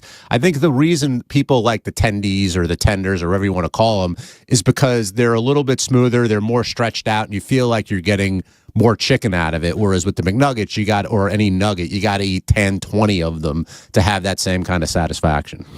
Yeah, I think it's psychological too because it looks like those tendies, I imagine, have been pounded to death. So like anything left of a real chicken has been beaten out of it, right? Well, the fact that you might hit a knuckle makes it sound like it's coming from a real animal. Yeah, they might be grinding up some feet in there. Yeah, you don't want any reminder that this was a bird that once lived if you're going to go. But Jill is right. There you go. So, JD, something to look forward to. Jill says all the stoners are digging the tendies. And how soon are you going to get a tendie? When are you going to go? I don't know. I gotta find a Wendy's. I gotta find when I want to go. I don't want to force it. When I feel like it. What do you mean? Why don't you do lunch? You don't want to force it. I don't know if there's a Wendy's. There's not a Wendy's around here. Yeah, there is. There is? Yeah. Where? It's Manhattan, JD. There's 50 fucking Wendy's. I'm talking within like a 3-block radius. I don't think there's a Wendy's around here. What do you mean? You could go more than 3 blocks. The walk would do you some good before you eat all that shit. Well, by the time you get back, the food could be cold. You walk far away enough. Why don't you eat it there? You won't eat it there? No, I'd rather just do it back here. You don't want to eat your Wendy's at Wendy's? You just want to. You want to be. You want to be private when you're like eating that shit. There's some of that, sure. Yeah. Come back here. We'll all stare at you. I might be a little ashamed at what I'm eating, and I don't want to have many people gawking at me about it. I have my tendies. Hey, Jill. Yes, by the bro. way, you got the ultimate compliment. Benji says that you're really cute in person. Well, thank you. Benji said that? So are you, Benj? Yeah, Benji said that. He digs Jill. I dig you too, bro. Number. And you're hula hooping. What was that, Jill? Wolfie was talking over you. Go ahead. Oh, it's all good, man. I was just saying, I loved his hula hooping. I got a friend that can probably give him a run for his money with that hula hooping now. Yeah. She brings him to concerts and she hula hoops. She just hits people in the head with them and shit. She's good, though. People get out of her way, man. That was Benji's piece of business for the fans during the fan event was the hula hoop. Benji, would you go out with Jill or no? Is she not good enough for you? I thought she was physically attractive, but I don't think we're the same types. Right. Yeah. Well, how in the hell are you going to find another type like you? What's that? There is no type like you, pal. No offense. But I did think she was really cute. Right. But when she would put her glasses on, it transforms her face, and she looks like Beavis and Butthead. Well, that isn't a compliment. That's terrible. What? But that's what was so strange. When she would take her glasses off, and she would be really cute, and she would put them on, and something about it just changed the shape of her face. Like Superman. Supermodel Jill, Supermodel Benji says that when you put your glasses on, you look like Beavis and Butthead. I guess both of them. I should have gave him my glasses and seen what it turned him into. Yeah. For real, bro. Jill, I don't get a sexual vibe from you in the sense that I don't think you fuck a lot of guys, right? That's not your jam. You like more, you just like going to concerts and chilling, right? Yeah, when I meet somebody that I'm really into, it's on. But it's like, I'm not just like out on the prowl all the time. It's just not my thing. I'd had like a summer that was like that. It was actually pretty funny. But it's just not my style. Yeah, you're not driven, like guys are driven by sex. We're just constantly looking for somebody to stick our penises into. You're a little more mature. Like, if it happens, great, but it's not like the reason you're alive. She wants vibes. Right. Yeah, and I've been in relationships like pretty much my whole life. So it's like I'm kind of like just doing my thing right now, and it's pretty refreshing. I'm just listening to my girlfriends bitch about their annoying relationships, and it just reminds me how fun I'm having it, over here. Yeah, you're happy on your own. Yeah, I would avoid Benji if I were you. I don't see him being the boyfriend type. I mean, I don't think I love he's the fun show, either. But Yeah. I don't. He comes over and just fucks you. I don't think he wines and dines you. You know what I mean? Yeah. I actually had somebody hit me up, and they were like, basically, this is their pickup lines. I have no money. I'm recovering from an injury. I don't drive. I was like, what the fuck? I couldn't respond. I was like, like I've never been like picked up like that. I'm like, wow. Thanks for at least warning me, but wow. That was his pitch. His pitch is like, hey, like here's my pitch. I have no money. I'm out of work. I don't drive. I'm a total fucking loser. I want to fuck you. Is that the pitch? Yeah, basically. It was like, but we don't need all these things to like, if you're with the right person. I'm like, you're not the right person. Yeah. Hopeless romantic. Where did he hit you up? What'd you say? Where did he hit you up? He dropped in my DMs. Yeah. That's where it goes like, down wow. in those DMs. I was like, wow. I couldn't believe it. I was like, I've had a lot of ways people try to pick me up before, but that was the first. I mean, you just got to appreciate the honesty, but wow. Yeah, well, I but was most not guys getting my panties dropped. Yeah, most guys will lie to you a little bit. Like they want to present themselves as having something going on. Yeah, that was like, that was a new one. But that was a new one. I was like, thank you. I appreciate the love and see you around, man.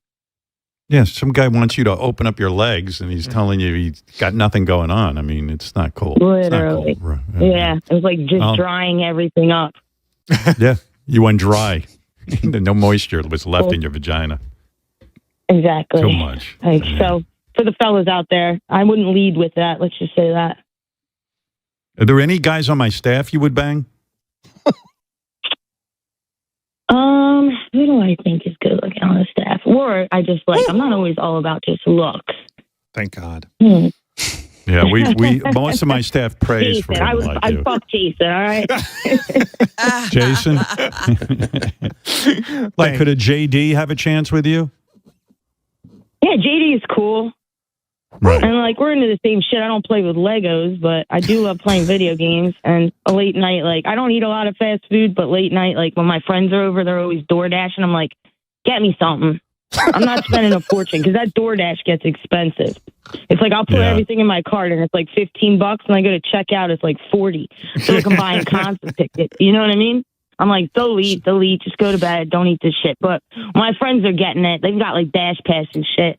I'm like, get me a couple tacos or something. You know what I mean? Don't get me any of those fucking weird nuggies though. You know? Well, so JD would have a shot with you. That's interesting, you know? Yeah. You know? I mean, even if we like didn't work out, I think we could chill. We'd probably have a good time. Yeah, I like I watching see that. TV. I like playing video games, and I like smoking lots of weed. And then that'll take me to like a fast food train, man. JD, you will lick her vagina, right? I mean, you do it all. Right? I mean, that's very a nice woman. prerequisite. I wasn't getting that vibe when I saw her, but she's very nice. Right. I do believe JD has Dash Pass, so you can use that. I don't know about that. Does JD lick Better than the vagina? last guy that hit me up, dude. Is that one of his things?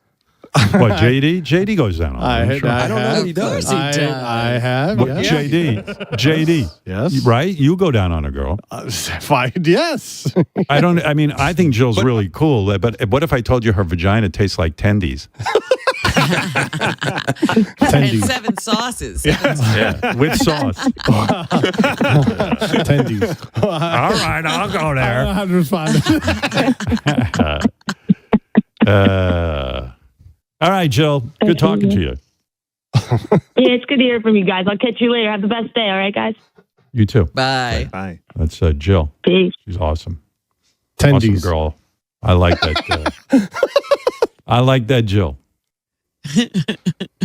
Anyway, well, there you go. There's a little. I didn't want to get off on a tangent, but Coming soon to the Howard Stern Show, J.D. Hallmeyer goes undercover as an Italian pizzeria owner. This is my place. Toma grassa. Toma grazie.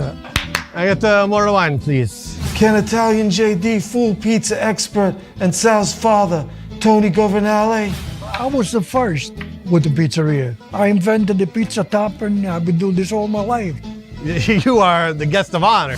Will J.D. rise to the occasion or sleep with the fishes? This guy told you before, and I'll tell you now.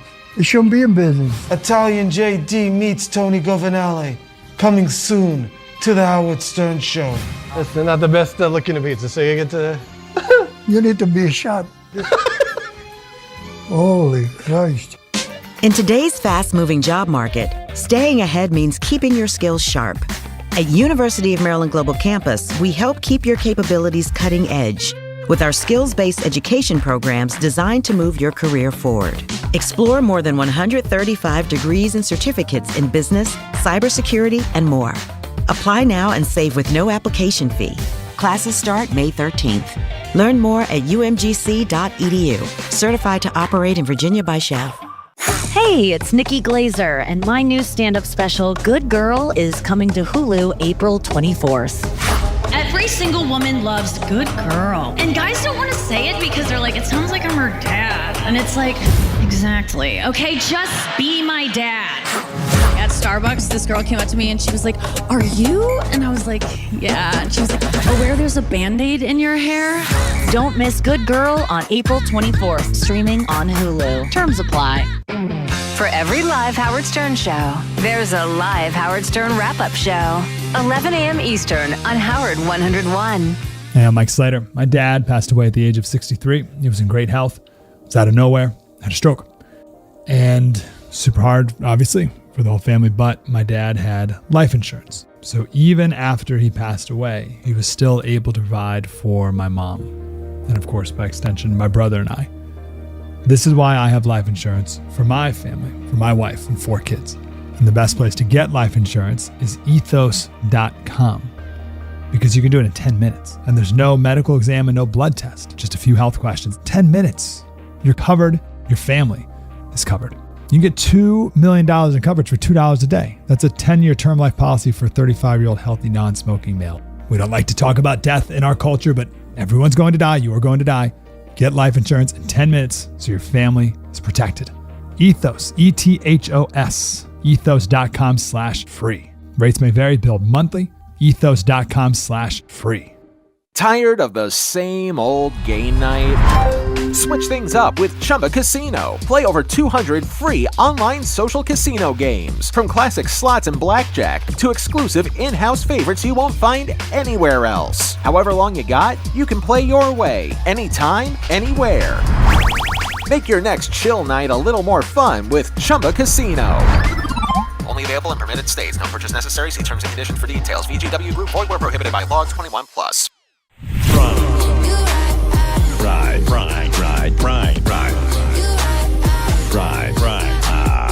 Howard 100. Award-winning actor and Broadway icon Nathan Lane is making his Stern Show debut. I am Max Bialystock. You're looking at the man who invented theater in the square. Nobody had a good seat. Don't miss Nathan Lane coming up today on The Howard Stern Show. And ready to go. Right. You have a great sense of humor. You really do, Mr. Whoa. Stop the clock. Oh, you're a big Ronnie fan, yeah. You like quoting Ronnie a much. No. Yes. Enter the phone zone. I have a million questions for you, but I won't bother you right now. Oh, yeah. Yeah. He's very much an announcer. Excitement is in the air on the Howard Stern Show. I happen to know why you're a big Ronnie fan. You used to cruise for chicks in the 80s with Ronnie, right? You guys were good friends. Yes. Yeah. Well, in any case, good morning, everybody. Nathan Lane will be here. Nathan Lane will be here soon, but we figured I'd fill you in on a couple of things. First of all, the guys are reporting to me that yesterday JD had said to me in our daily meeting that he was very upset with the SiriusXM situation with this fishbowl. Right? If you work at SiriusXM, they've got it's a great setup, actually. They've got a big, giant studio in the middle of the floor that's surrounded by glass where I guess if special events take place, special radio shows, you get booked into the glass room, the fishbowl. They call it the fishbowl because everyone in there looked like fish. when everyone stares at them as they go by. But JD says it's out of control. Is it mostly Andy Cohen who's abusing the fishbowl, JD? Listen, I hate to start things or whatever with people, but yes, I'm not saying he's the only offender, but he is certainly the biggest offender. Two of the biggest events or whatever where you need fucking wristbands to be out in our goddamn lobby were events that were with him. So yes. you were upset because the film The Devil Wears Prada 2 they were promoting, and I guess they had a show in the Fishbowl. And what happens is Meryl Streep's a big deal, and Anne Hathaway I guess is a big deal, Emily right? Blunt, Stanley Tucci, the big stars. Oh, they're all in it? Oh yeah, no kidding. Oh yeah, yeah, they're all back. A lot of hot. That Anne Hathaway does it for me. I'll tell you that. She from the from the pictures I saw, she looked great. I wish. I was not. I was unable to see her because security was stopping us at her door. It is a weird thing. It's almost like the rest of us don't matter when special guests come in. And so you're trying to what? Just go around the hall and get to the bathroom and do all that kind of stuff that you normally do? Yeah, go to meetings. They block the stairs because you can't go up and down stairs. Why? Stairs. I mean, it's a know. radio show. Who gives a shit? I mean, okay, I understand maybe a little bit of security, but what? So how many guards are there? Like, who are these guards? I don't know. They have, again, these fishbowl events have now become like they need an audience. They need to bring in 50, 100 people. So I don't know. It feels like 100 people at least to watch. And so they're out there blocking the elevators sometimes because they were waiting to get checked in. And then, yeah, the security guards have to guard them. And it becomes a whole bigger issue. Why don't they book these events outside, like what we used to do? Go to the cutting room or something like that and do the event. They wouldn't clog up all the traffic at Sirius. You know what I mean? Listen, I thought, and one of the things of working here was like, hey, you never know who's going to be in the lobby. There's going to be celebrities everywhere. You never know what you're going to see working here. Okay, I'd like to be able to see some things, maybe, but I can't. I can't even go to a meeting without using an elevator. So what happens? You have to have a wristband in order to walk through the hall? Dude, yesterday... Did you have a wristband? Yesterday, I didn't even try. Well, let me understand how it works. Yes. So you work here, and you're walking around in the hall, and then a security guy says, "Hey, you, don't walk here." Is that what happens? Yeah. Can you use the other way? Can you walk around the other way? I'm like, Jesus, man, I would blow man. a fit. You know me, I would not put up with that. And listen, yesterday, Devil Wears Prada 2, big deal. I totally understand. That I can justify. Is it annoying? Yes. If it were like one out of, but let me ask you something. Yes. Well, who's the big deal there that they got to keep protected so much? Well, Meryl Streep? So hold on. Most people work here wouldn't even know who she was. It's not even that anymore. They did this for people for Summer House, this dumb Bravo show. We needed wristbands to go be out in the lobby for that. Summer House? Exactly. What is that, a reality show? Yes. They should interview them with Jeff the Vomit Guy and the West of the Whack Pack. What are you talking about? I mean, they blocked off security for Summer House? There was like a bar they had for them. I'm like, what the fuck is going on? Why does Andy have to do his show in the glass? I love Andy. Let's not get this wrong. But why is he, for Summer House, why has he got to be in the fishbowl? Listen, I like Andy too, but this place is...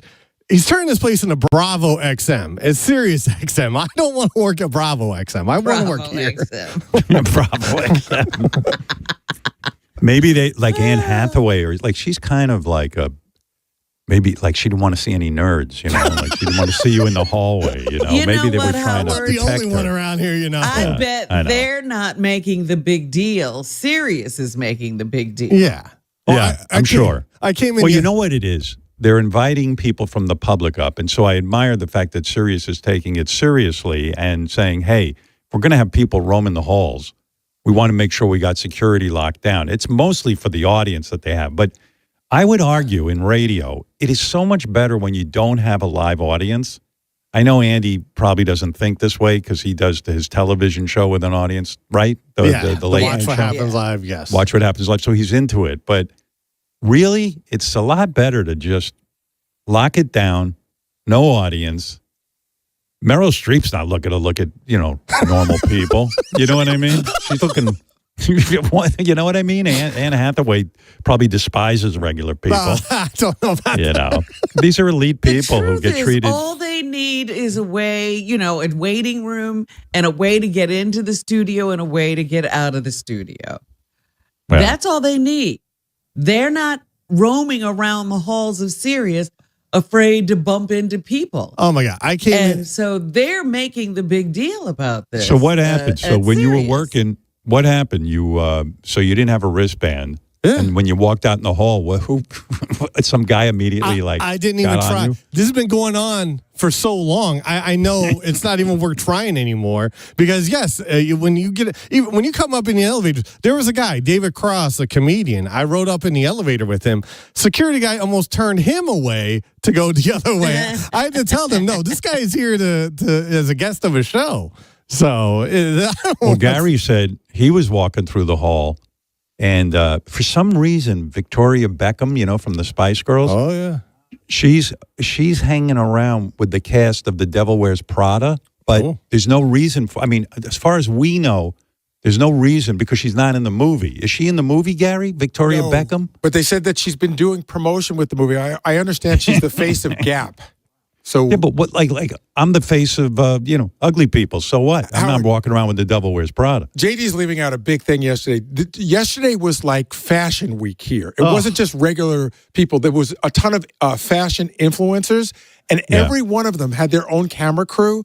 And so it was a lot of men. It was a lot of men in dresses running around, and they were playing like loud music. And so it was a crazy scene. So I guess they were trying to do a whole fashion thing. Wait a second. There's men in dresses running around? Oh yeah. They were and what's their story? They're fashion influencers. But do you think they're like Andy's friends? I think anybody who has more than 250,000 followers was invited. I did a meeting up on 37. I had to take an elevator up there, and I'm looking out over the ledge to see what the hell's going on, and I'm seeing people snapping fucking pictures out in the lobby. I'm like, what the fuck is going on around here? Howard, I finished the wrap-up show. I start walking back. Some guy I've never seen in my life who was like, small guy, but a security guy. He goes, can I see your wristband, please? And I go, I work here. And he looked at me and he goes, oh, I know who you are. And he let me go. But if he didn't know who I was, he wouldn't have let me go. Yeah, didn't I see you on the Today Show as a coal miner from Guatemala? Yeah. JD, what was this too? You were very upset Andy had a giant fake magazine cover of himself. What's that? That sounds very Trumpy. I wasn't exactly upset, but it was like, you walk in the lobby, or I couldn't even walk through the lobby, but you walk in and you see there's a big picture of him like doing in a magazine pose, looking all like sexy. But you mean it's Andy on the cover of a magazine, but it's not a real magazine? Yeah, it was like Runway. For whatever reason, I don't know if Runway magazine is part of this movie. I've never seen Devil Wears Prada, so I don't know if that's. I'm guessing that's what it's Howard, about. The other amazing thing was Derek, who produces the wrap-up show. He comes in and he goes, I'm walking down the hall, and somebody goes, oh, if you don't want to be live on Twitch, you move out of the way. Like, there's people just like live on some other shit form. It was crazy. Damn. So Victoria Beckham was like walking around, and like Gary's like, why is she walking around? But anyway, she's walking around. She evidently had a wristband, and she runs into Gary, Fa-Fa-Fu-Hi. So she didn't run into me. I'm walking to do the wrap-up show. She's coming in from whatever room they kept her in, and we passed each other, and I recognized her. And again, this might be in my mind, but she looked me up and down, and then she had like this look of disgust on her face. she eyeballed me. And it was almost like, ew. Well, maybe she thought you were somebody, because now you look like George Clooney, right? Isn't that what you're being told? Yes. And yeah, maybe she thought, wow, how the mighty have fallen. Maybe she thought it was Andy George for a Clooney moment. works. George Clooney. That's right. George Clooney works at Sirius. Jesus, I knew him when he was a big star. Now he's running around working for the Howard Stern Show. And it could have been in my mind, but it reminded me of being in 8th grade again, where the girl looks at you and just like, ugh.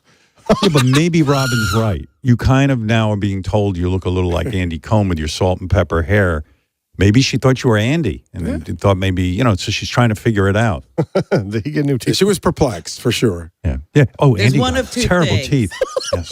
He was either Andy or George, or she just is disgusted at every man because she looks at David Beckham every night. or that. Well, John Blitt said he saw the whole incident, and he said Victoria Beckham didn't even look at Gary. Gary's hallucinating. Oh. He was nowhere near it. He claims he saw the whole thing, but, Blitt claims a lot of things. Yeah, exactly. I would ask Blitt about it, but you can't tell if he's real or not. I want to know the truth. He's doing a shtick, right? It's like talking to Benji. I don't know. Sometimes he's for real, but a lot of times you can't have a real conversation with that guy. But anyway, JD, the point is yesterday, and you know what? Look, on the one hand, let's be realistic. It's good for Sirius. They've got the promotion of Devil Wears Prada. I totally get that. It's good for Andy. Andy gets off on that, especially Devil Wears Prada. That's like him going to the Super Bowl. You know what I mean? And, and they put in the fishbowl to get people up here. I guess it's exciting. I don't know if it does anything. I think they invited the influencers, Howard, to drum up. They really went out of their way to make it very exciting, and it was, except for if you have to work. And I understand the tight security, JD, only from it's annoying, but in the same sense, you got 100 fucking so-called influencers. You know what influencers are? They're people who don't work and stay home all day and talking to a microphone. You know what I mean? I get that. Listen, we've gone from hardly any fishbowl events, one every now and then. There were 2 last week, back to back, and I'm with you. I'm with you. The CEO. And there's more today. We have a Jersey Shore. Hits One, I think, is doing a Jersey Shore. Jersey Shore. Wait a second. In the fishbowl, there's a Jersey Shore? Apparently. I'm guessing. I saw an ad. Now, wait a second. You're talking about those guys. The Whack Pack is more famous than those guys. You don't put them in. The fishbowl's supposed to be if you've got some really major event. So later, I remember it was Taylor Swift they put in there. Okay, I get it. But Howard, and then the rest of us were treated like dirt. Get away, Taylor's coming in. Right. The Summer House thing was that was annoying as hell. That was the most annoying. What's the deal on Summer House? They were doing some sort of fucking talk in the fishbowl or whatever, and they had fans and whatnot. They had a bar. And it was just annoying. Yeah, you couldn't come out in the lobby. And the very next day, there was another town hall with fucking Chris Hemsworth and Halle Berry. And there was you could walk through that. That was fine. You could walk through. I was like, what the fuck? Yeah. I got annoyed when I was up there and they did the Taylor Swift event. And it was cool and everything. But they put rose petals for Taylor Swift's event on the floor. So she would walk on rose petals. And I was like, enough of this. Yesterday at 5 a.m. when I came in, I'm looking in the lobby, and there's a big red carpet out there in the lobby. There was these busts and dresses as if we worked in a fashion shop. And I was like, oh, no, this is something happening today. And John, try to be real for a second. Don't give me the shtick. Listen, I don't do shtick anymore. I'm being very real. Okay. What? When did the shtick stop? It's a New Year's resolution. Always. No. I want to have a real conversation with you. Totally. Was it you saw Gary when Victoria Beckham looked at him and looked disgusted? Yes. Gary says, I was walking with Gary with 2 other staffers, and it was in Gary's mind. She did not look at him. She walked right by us. I mean, she has a very stone cold gaze, but she did not even see Gary's existence. And second of all, I take offense with JD.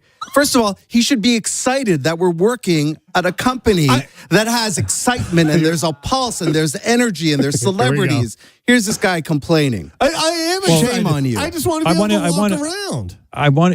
He's saying, is there some balance that can be created? And he doesn't mind so much for Devil Wears Prada, but he's saying for Summer House. You know what? I've never had a problem. No one's ever asked me for a band. I think JD's angry that he has to walk an additional 15 steps. That's what it is. Actually, no. That is what it is. Hey, fuckhead. They block the stairs. I have to take the elevator. I would rather take the stairs. Yeah, that's right. You have to walk to the elevator. You have to walk. Let me ask you this. By the way, I think Kate Hudson is up here today. Yes. So JD, be prepared to get tased. I mean, they're gonna wrestle you to the ground and throw you down. Yeah, her whole show is coming. Yeah. By the way, on our phone is our CEO, the wonderful Jennifer Witt. She wants to explain why the tight security and what's going on, and why JD is experiencing all of this. Let me. I'm not the only one. Oh, yes, Miss Witt. She's here. Yes. It was my order, Stern. I made sure to keep your farm animal staff the fuck away from Meryl Streep. Listen to me, Stern. If I hear your freak staff so much as look at any celebrity that comes through here, I'm catapulting them off the fucking roof. Well, I'll tell you what, Miss Witz, I'm never going to doubt you. You're a wonderful CEO. I mean, this company is thriving. And, if you think that my staff, quite frankly, I wouldn't let Sal near any guests. Maybe you got a point. Stern, it's the truth. You got a fucking sideshow back there, and I don't want them near me. Right. So you're saying that most of the security is there, not for all of SiriusXM, just my staff. Absolutely, Stern. And listen to me. The Devil Wears Prada 2, it's a movie about fashion. I can't have a bunch of fat fucks in Kmart jeans yucking up that joint. You understand? Well, I've said this to you before, and I'm not sucking up to you because you're my boss, but you're an inspiring woman, and the way you think things through is very inspirational. It's true. Stern. Listen to me. If I had it my way, you'd do your show from the Penn Station bathrooms. And I can tell Andy Cohen is your favorite now with his magazine covers. You're both my cash cows. Come on, Stern, listen to me. But I did order bags to put on the heads of your staffers the next time we have celebs here. You understand? I understand. You've got an infectious laugh. By that, I mean I need penicillin. I'm listening to it. But Andy Cohen, that guy shit's gold. Woo! Yeah, well, everything Andy touches is a success, isn't it, these days? He's on quite a run. All these reality shows that he produces, right? Absolutely, Stern. But listen to me. I got to be serious about your staff, okay? I don't want my guests catching scabies. Right. Well, I'll tell you what. JD, yes. I think Miss Witz is saying they're going to continue to harass you in the halls at these town hall events. I know. I'm sorry. JD, next week we're closing down the lobby for a Lou Bega town hall. Woo! Even for Lou Bega, you're closing down the lobby. JD's going to have to take the elevator. Wow. Listen, wow. What if Anne Hathaway gets Gary's foot fungus? I'd burn down the fucking building! Ah! Well, according to Gary, Victoria Beckham saw Gary and almost threw up. I'll tell you that, Miss Witz. Absolutely. Listen, I believe it, Stern. In fact, I heard she filed a formal complaint. I got to talk to HR. Right. Well, you're a CEO, in this dog-eat-dog business of media, for a woman to rise up the ranks in a male-dominated field the way you have. I say girl power, Stern. girl I power. got one thing left to say. Girl power, and God bless SiriusXM Pandora Cohen TJ Maxx. Woo! Cohen? How dare you? All right, thank you. I'm not a girl boss. God damn it, I'm a girl dictator. Woo! Boy, this woman's at work early. It's 7:21 in the morning, and she is there. She's on fire. Gary, listen to me, Stern. Last thing, Gary can lose all the weight he wants, but that face still frightens kids and actors. You hear me? Yeah. Well, we'll keep him out of the hall. Don't you worry. I don't want Kate Hudson seeing him. No way. Thanks, Stern. Have a great day. You too. Full of vinegar in the morning. Well, that's how she rose to the top. That woman is full of excitement and energy. It's unbelievable. So, JD, just think you're going to be blocked today by the cast of Summer House, whatever the fuck that is. It's Jersey Shore. The Summer House already happened. It's going to be Jersey Shore today. Jersey Shore today. Yeah. So yeah, is it the same people? What's her name? The Snooki. Little, Snooki. Snooki and Mikey D. All of them. The situation. Every one of them. Yeah. And who ends up interviewing them? Andy? No, this is for Hits One, I believe, or Hits, or one of the channels. This one Hits is not or Andy. one. Let me be clear. Radio Andy is not the offender, but.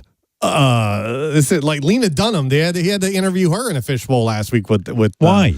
I don't know. They love getting a crowd up here, Howard. They promote Andy it. loves it. No. Yeah. I mean, seriously, pretty cool. Andy is the queen of the party, and he doesn't party at night anymore, Howard. Oh, okay. So he has to have his parties in the afternoon when his kids are in school. Robin, yeah, Mehmet made a tape. If you have the clip, Mehmet was recording out in the lobby all the music and stuff that was going on. Oh yeah, this kind of blew my mind. What was the point of this? Mehmet was walking by and he recorded the hoopla going on in the halls yesterday. This is the influencers all yelling while music is playing.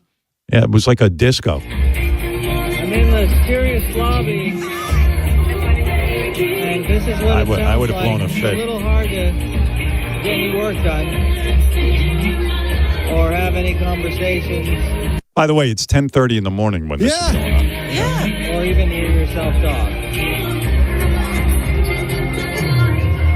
There were people in like meeting rooms having meetings while this is going on. They like it.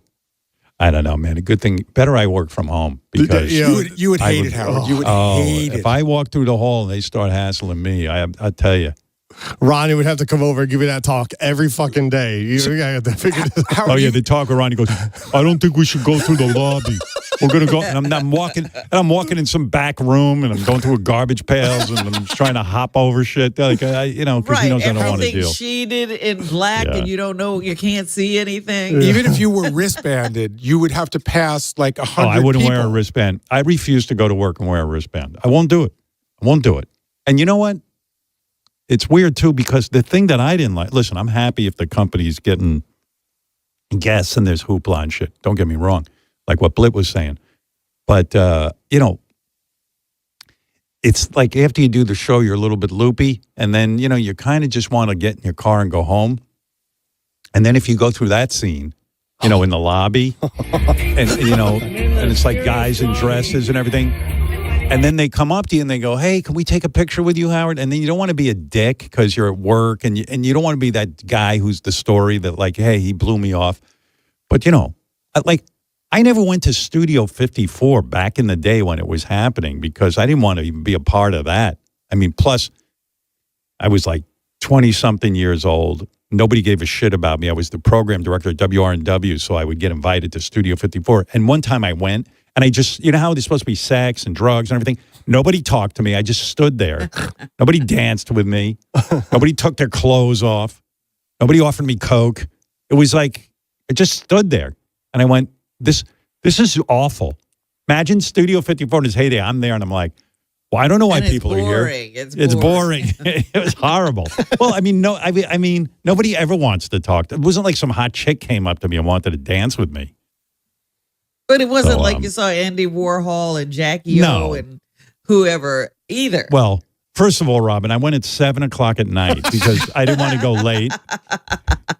I was a morning man. Yeah. So, no, I was there at 7:00. So you'd see the lights would all be on. There'd be a waiter walking around. I'm here for the Elton John listening party.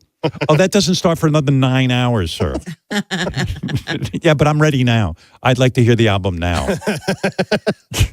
It was a disaster. Oh, my God. Well, boys, I don't know what's going to be. You better get ready for the cast of Summer House or whatever it is. Jersey Shore. Jersey Shore. Summer House already had their shit. Yeah. Learn to take that alternate route. I have. I didn't even try leaving the compound out of our door yesterday. I just knew just walk right around. Big doings. Uh-huh. The headline is JD hates the fishbowl. And, you can see why. But actually, I mean, working here is kind of exciting. I mean, there is always something going on in the hall. If it's like it's better than any other workplace from that standpoint. Like you walk around and you run into Victoria Beckham. That's pretty cool if you can, if you can deal with all the security checks. And the looks that Victoria's going to give you. Well, according to Blit, Gary's hallucinating when he thinks Victoria even looked at him. I think it could go either way. I think it's a 50-50. Yeah. Either she didn't see him at all or she just went, what is that? Isn't that Baba Booey? Ooh. Let's just say our place of work is pretty awesome as long as you have the proper wristband and paraphernalia. That's it.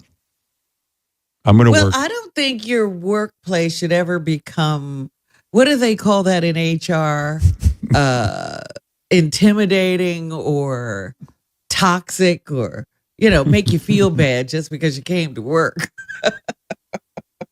I was talking to Mike Trainer, and he's telling me one time he was walking out there and he made eye contact with Nancy Pelosi in the fishbowl, but he was on his way to take a shit. So he felt like, like a farm animal. Farm animal, not an aminal. I felt like she could tell. It's just I didn't. She does know. She's a very smart woman. She is a smart woman. I didn't mean to lock eyes with her, but I really did. I've noticed that since they've kind of pulled a curtain in front of the men's rooms to avoid this exact thing, but she was probably watching it the whole time. Guys just going in and out of the men's room. Ooh, look at that! Look at that young man. Oh, he's holding his stomach. Oh no! He's taking a shit. Inform security. Yeah, so maybe we do need to be kept away from these people. Maybe I'm on team wristband.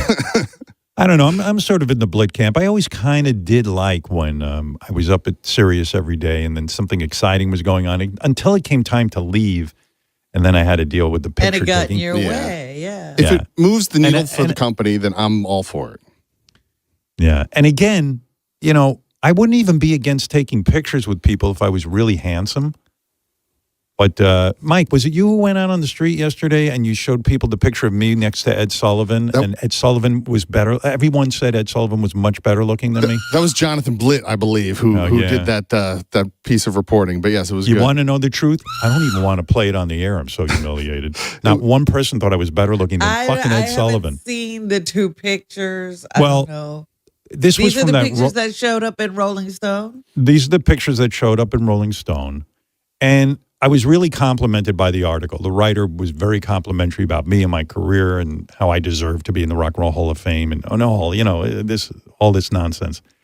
But the picture of me is particularly hideous. Like I've got turkey neck. It's shot. I remember where that's from. My wife had this event at North Shore Animal League trying to raise money for animals and saving their lives. And of course, I go to support her. But again, they have a red carpet, and all the reporters or the photographers are like 3 feet tall. They're all shooting out from underneath me. And I already know what it's going to look like. And I do have a really good head of hair. And even when Blit went out on the street with this Ed Sullivan thing, and they showed him side-by-side pictures from Rolling Stone, they even said Ed Sullivan had better hair than me. And he's like bald. Wow. Yeah, like he only has like 3 strands of hair on top of his head. It's just, I look like the Bride of Frankenstein. I look feminine. It's one of the worst pictures. I mean, like, I know I'm not a good-looking guy, but if you see me in person, I'm not that bad, I think. You know what I mean? You know what I mean, Well, Mike? you know, I'm sure that guy who wrote the article would say he didn't pick the pictures, you know, how they have these different No, I'm not blaming him. I've seen a lot of articles written about you, and sometimes when it's an article that does not like you, you can tell they deliberately pick a really bad picture. But this one was being like, put Howard in the Hall of Fame, and they picked a bad one. Yeah. I know. I have a publicity photo, if anybody, where I'm completely lit properly. They climbed up a ladder and took a picture of me. It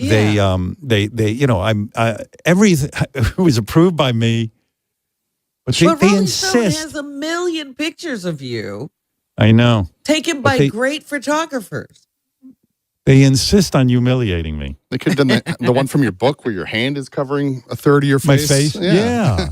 Where's that picture? Yeah. Where my giant hand is covering one half of my face at least? You look hot. It's great. Yeah. I don't know if you want to compare Ed Sullivan full face and yours half covered. That's kind of a giveaway. It's all right. It's like I have a screen in front of my face. When I took the cover for the book, I was like, you know what? I know how to look good. I'll just show my left eye and my hair. And I'll look handsome. And my big long finger is blocking my entire nose. I'm like this. You know how long I perfected that pose? The entire night before I was in the mirror perfecting that pose. But anyway, Blake You look goes like out the on this. Phantom of the Opera. Yeah, I should put on one of those. That's not a bad idea, actually. So hey, why is Howard Stern wearing a Phantom of the Opera mask? Oh, that's his thing now. Yeah. Yeah, when he goes on talk shows. Anyway, I was sitting and listening to stuff, and Blit had gone out on the street, and I'm trying to put together in my head what we're going to do on the show today. And I'm thinking about Nathan Lane and all his stuff. He's going to be here soon. And then I listened to the Blit piece where they took the Rolling Stone picture of me and the Rolling Stone picture of Ed Sullivan. And they go, hey, who do you think's better looking? And each woman is like, oh, Howard Stern's gross. Like, Ed Sullivan has a sophisticated, Ed Sullivan was known for looking like a dead person. Like when they did impressions of him, it looked like he was a cadaver or rigor mortis, it said. Rigor mortis. He was so stiff, his head didn't move when he turned. His whole body had to turn. He looked like a monster hosting a television show, and he beat me out. And he's this old, decrepit guy. And everyone was very sincere. They were like, well, Ed Sullivan's a more handsome man. And I went, this just sucks. rude. I don't know if I want to play it even. Should I play it and just like put aside my embarrassment? John worked kind of hard. You should play it. Oh, fuck John with his fucking ideas. Don't cover JD. Nobody told him to go out and do that. I'll pull a Bill Maher and go, new rule, okay? No more bits where strangers rape my looks. New rule, okay? All right, I'll play it. What the fuck? I might not play the whole thing. It's particularly painful to me. As long as you can take it. Yeah, it's horrible. And it's really, and you know what it does? It confirms my reality. I wanted to put a Phantom of the Opera mask on when I was eating dinner with Beth last night after I heard this. But it's just hard to eat with a mask on. Who do you think is better looking, Howard Stern or Ed Sullivan? Oh, that's a tough one. Ed Sullivan, classic good looks. And yeah, it's a tough one. Classic. Yeah. Classic. But you got to see this picture of me. It's really bad. And like I remember, I forget who sent me the article, the Rolling Stone article, and all I could see was this hideous. Like my immediate thought was Ed Sullivan is better looking than me. He looks like a human being. What does Howard Stern look like? Kind of like Weird Al. I'm going with Ed. Weird Al's better looking than me. That's the sad fact. Why do you shake your head yes? Yeah, Mike knows. Mike. Mike's agreeing. Mike's an honest. Mike's the only honest guy around I've never here. seen. Did I not? I think I've never seen the comparison between you and Weird Al. Really, I see. We've joked about. How about Rhea me Perlman. and Rhea Perlman? Yeah, Rhea from Perlman, Taxi. sure. Right. Yeah, all right. on stilts. Yes, that Yeah, I see. or But Cheers. I'll keep it real with you. Right. No, thank you. Thank you for being honest. They might have the same hair. Yes. Meanwhile, I have a good head of hair, and people are making fun of my hair. It's pretty hot stud. Yeah, why? Howard is like a wild wildebeest. Ed Sullivan. He's got that old-fashioned New York look. And what kind of look does Howard have? He needs a haircut.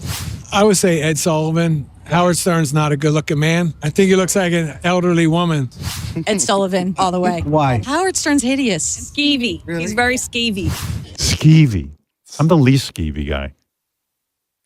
I'm like we were looking at a picture of Travis Barker this morning licking his wife's feet. He's married to one of those Kardashian gals.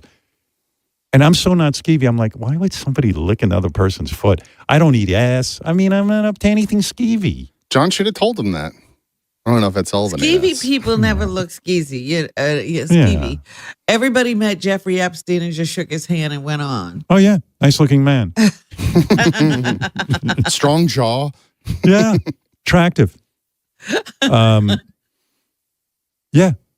Jeffrey Epstein's better looking than me. It kills me. It just kills me. And I know if I was good looking, I mean, there would have been no stopping me in life. I could have, with my dynamic personality. Come on. Should we not send John out with a picture of Jeffrey Epstein and you? You don't want that? No. If he does, he's fired. What if it's he's really fired? hot? I'll fire him on the spot. A great I'm sorry. picture of you. No, don't embarrass me anymore. I can't handle it. It pains me that Ed Sullivan beat me in a looks comparison. I mean, it just goes on and on. It's just 54 more seconds of Ed this. Sullivan. Why? He just looks more classic. And what does Howard look like? A mess. A mess. Yeah, it's a particularly bad picture too. The cackle. Yeah, the cackle. It's awful. What am I gonna do?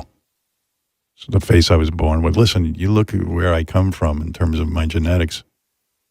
It's a miracle. I even I don't look like the fucking kid in Mask. You remember that movie with Cher? Beautiful movie. There was one time, and I'm not making a joke, and this pains me to this day. They went out on the street with a picture of me and a dolphin, and the dolphin won. I'm not. I mean, you remember it. All right, listen. It was a Rather have sex with Howard Stern or a dolphin? Probably a dolphin. I'm not a fan at all. He just really gets on my nerves. A dolphin! In my A bunch of young gals.